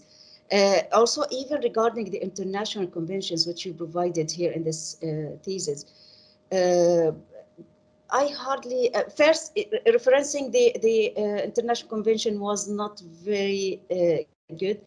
You need to use the full reference for each convention that you use it for the first time, not only the short title and the date of that convention. You need to provide the full name and details of that convention, maybe status of the convention, whether it's in force or not, the how many state parts, etc. Because you have only few conventions, so you would be able to mention all of these things. Of course, you would have a place for them to mention them in the footnote if you have a footnote. Also you have the space law in the UAE. Even you can provide some, let's say, some articles in the maybe in the civil law, in other laws, where you can provide the legal status of those private persons and what type of damages and on what basis they can claim damages. Also, I saw a survey which took a huge part of your thesis. In that survey, it wasn't clear. Why did you use the survey? What was the purpose of using it? What was the limiting factors of that thesis? I saw that you are asking like male, female. What is the legal impact of distinguishing between males and females in this in your title regarding the damages caused by debris? Is there any legal impact of those? To be honest, Amy, with this survey, I couldn't find it very relevant to your thesis, and I couldn't see why did you use it and what is the legal impact of this survey on your thesis. Also, I know you are talking about liability. Insurance is very important in this field, and I know there are so many insurance companies which are specialized mainly in space and space law. I would love to have maybe at least a section talking about the insurance and the role of insurance in this case, and what is the liability of the insurers and the limits of insurance in this area. That would be very useful in this thesis. Prof. Amer, how many minutes do I have left? You have still 5 minutes. If you have another points to mention, that would be great. Yeah, in fact, I have page numbers where I specified some areas. I will not go through all of them because exactly. Yeah. I suggest, Dr. Iman, maybe at the end, my colleagues, me and my colleagues, we can send our remarks, either formal or objective, to the program director, Dr. Philippe, and he will discuss these points with Marwa. Anyway, you can proceed for the most important thing if you want to say something. Okay, I'll try to go through them. You have in page number 5, you are saying that the calls for legal binding by certain extent, etc. So what do you mean legal binding? Legal binding what? Legal binding rules, the legal binding procedures? What? You need to complete the sentence to make it clearer for me to know what you are talking about. Also in page number 6, you refer to the liability convention without providing any reference. What is this convention? What is the date of the? Of course, this is the first time where you use this convention. And as I told you, you need to provide full details of the convention. The first time, of course, you use it. Then after that, you can just use the short name of that convention to refer to that one. But the first time you use it, you need to use to provide information about that convention. You said in page number 8, the present research work has been aiming with a policy of reducing the damages of the space debris. How to reduce the damage, and what do you mean by reducing the damage? I would prefer to use more like legal term, maybe minimizing the effects of damages, etc. But to reduce the damage, I don't feel it the proper term to be used here. You use also in page number 9 in the objectives the review of to review the existing legal guidelines by the international bodies and international directives as imposed for the states. Do you mean those directives, they are imposed on the states or by the states?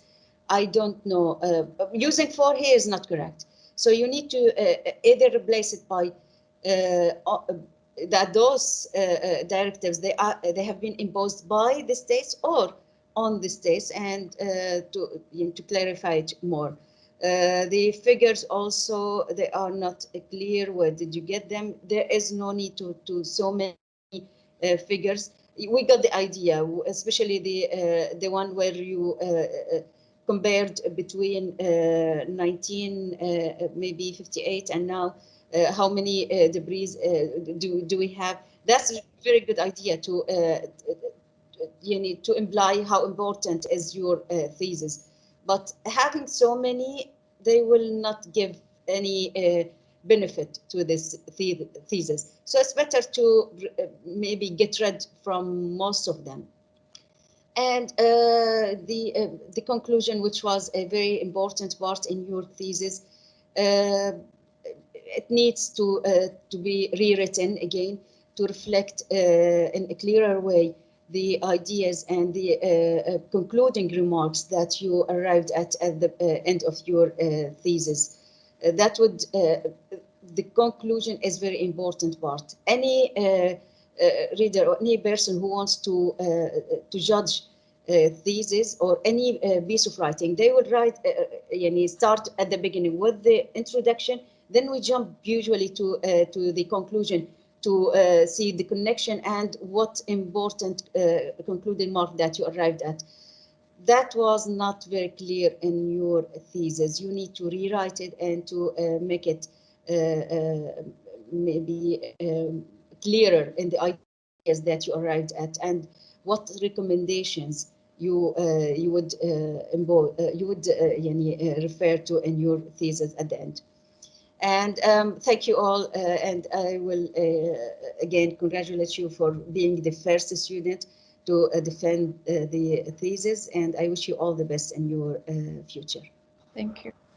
Dr. Iman, thank you for your observation. I really appreciated the time that you passed with us, and I for sure Ms. Marwa will take all these points into consideration. Now my question, I'm wondering if my colleague Dr. Philippe is with us or not, because I want to give him the floor if he has any observation. Dr. Philippe, thank you for being with us. If you have time, if you have any observation, please go ahead. Yes, hello.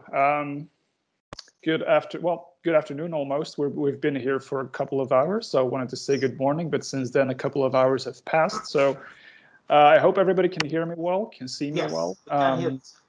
Wonderful. So first, because it's the first time I'm addressing you, let me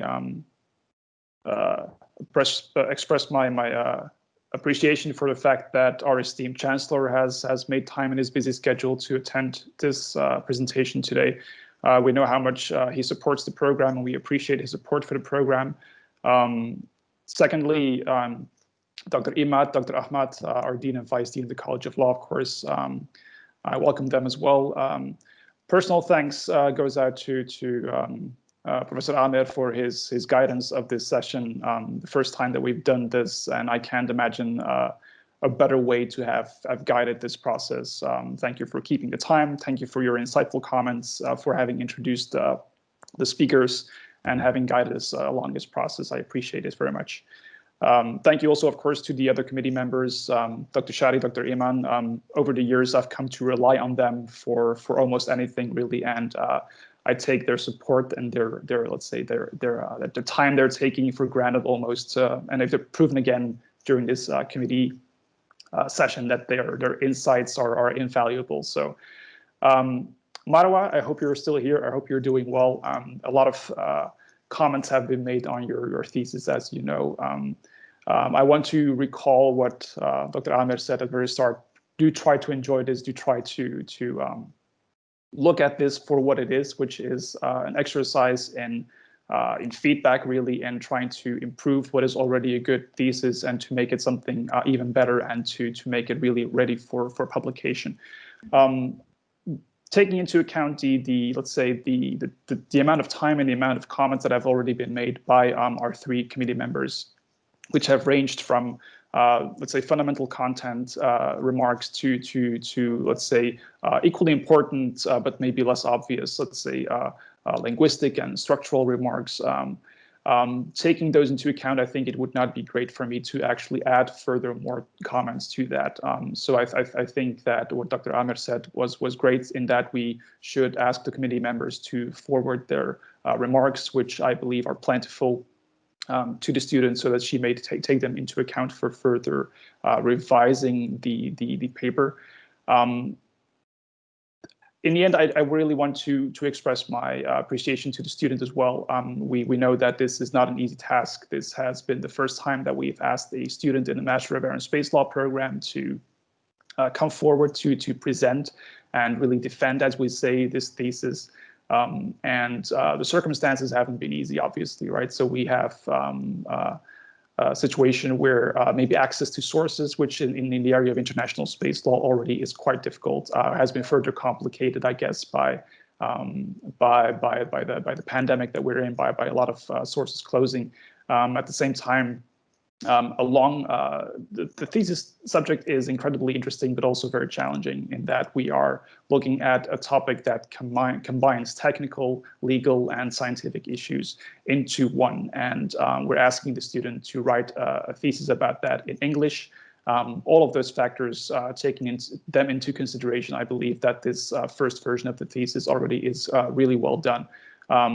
That is not to say that there's not a lot of things that can be still improved further, as I said. And for that, we may look at the comments made by the various committee members. And I look forward to further following that up with the student to make sure that this thesis can be as good as it can be, basically.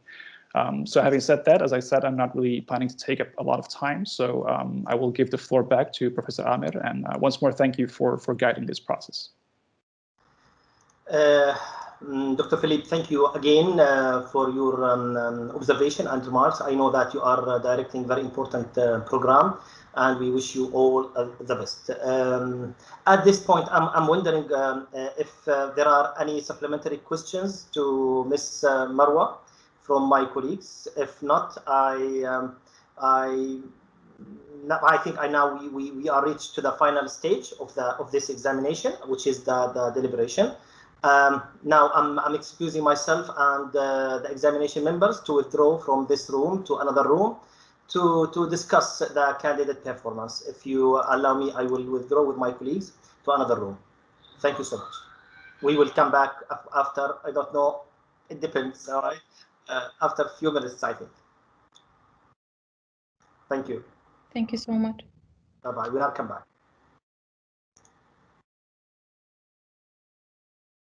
نحن بانتظاركم دكتور عامر، بانتظار.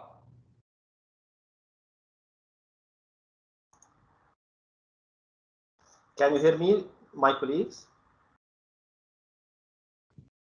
دكتور عامر تمام.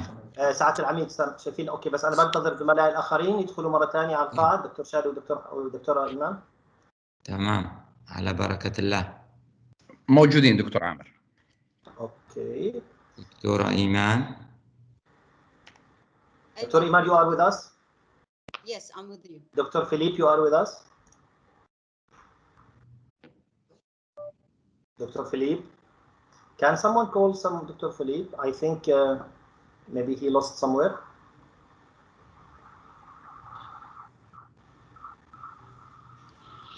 Just give me a second, Prof. Amir. I'm contacting him. Please, we can go. I think it's important to be with us.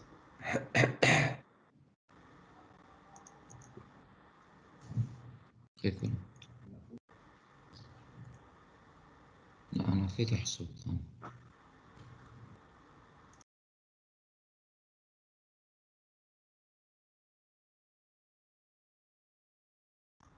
Marwa, you are with us? Yeah, Marwa? Yes, I'm here. أهلا.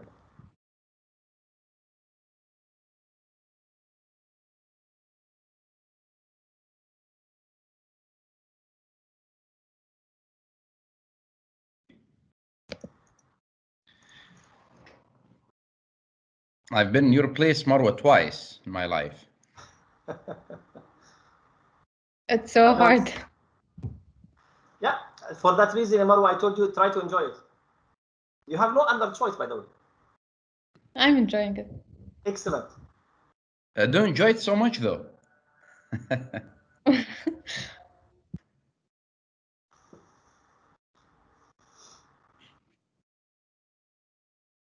I'm wondering if our respected Chancellor is here with us.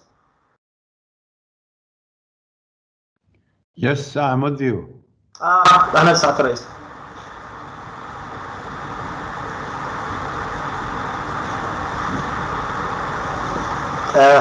Professor Naimi, we are waiting your program director to be with us just to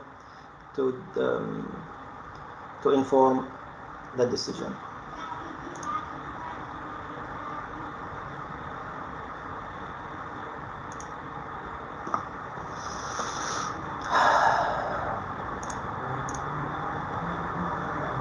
I'm not sure if you're referring to me or waiting for me, but I'm actually here already. Dr. Philippe, you are with us? Yes, I am. Excellent. Dr. Iman? She's not here. Yes, Prof. Ahmed. Okay. Okay. So, thesis examination decision. The Viva Examination Committee has met to deliberate about the decision regarding the graduate student Marwa Yusuf Ibrahim Hassan Al-Amiri, ID number U18104466, for her thesis titled Liability Regime for Damage Caused by Space Debris.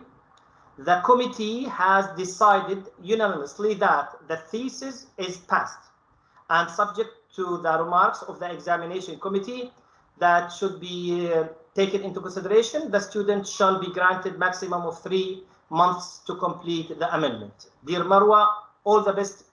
Congratulations. Thank you so much. I'm so honored and happy and proud. Thank you so much. Excellent. Congratulations, Marwa. Thank you, Doctor. Dear Chancellor, would you like to say something? Well, thank you. Thank you. That was very interesting. I enjoyed all the discussion. I enjoyed the topic of the thesis, and we like to congratulate Marwa. Inshallah, بالموفقية. We hope that this is not the end of your study, huh? You should continue your PhD in the same topic, because sure, excellent.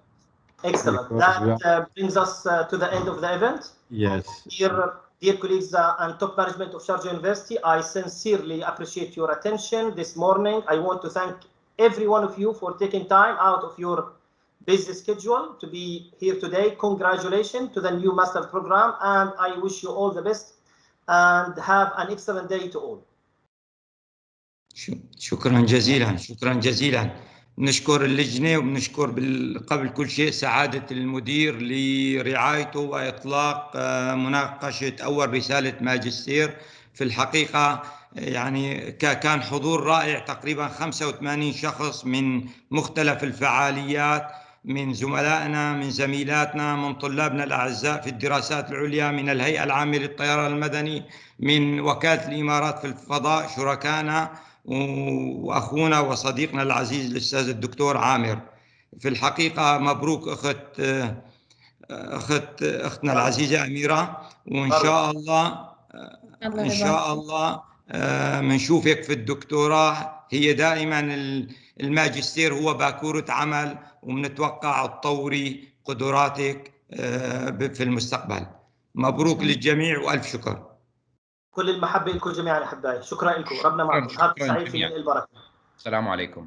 سلام وإكرام. ربنا معكم. باي باي يا مروة. باي باي. Thank you. ربنا معكم.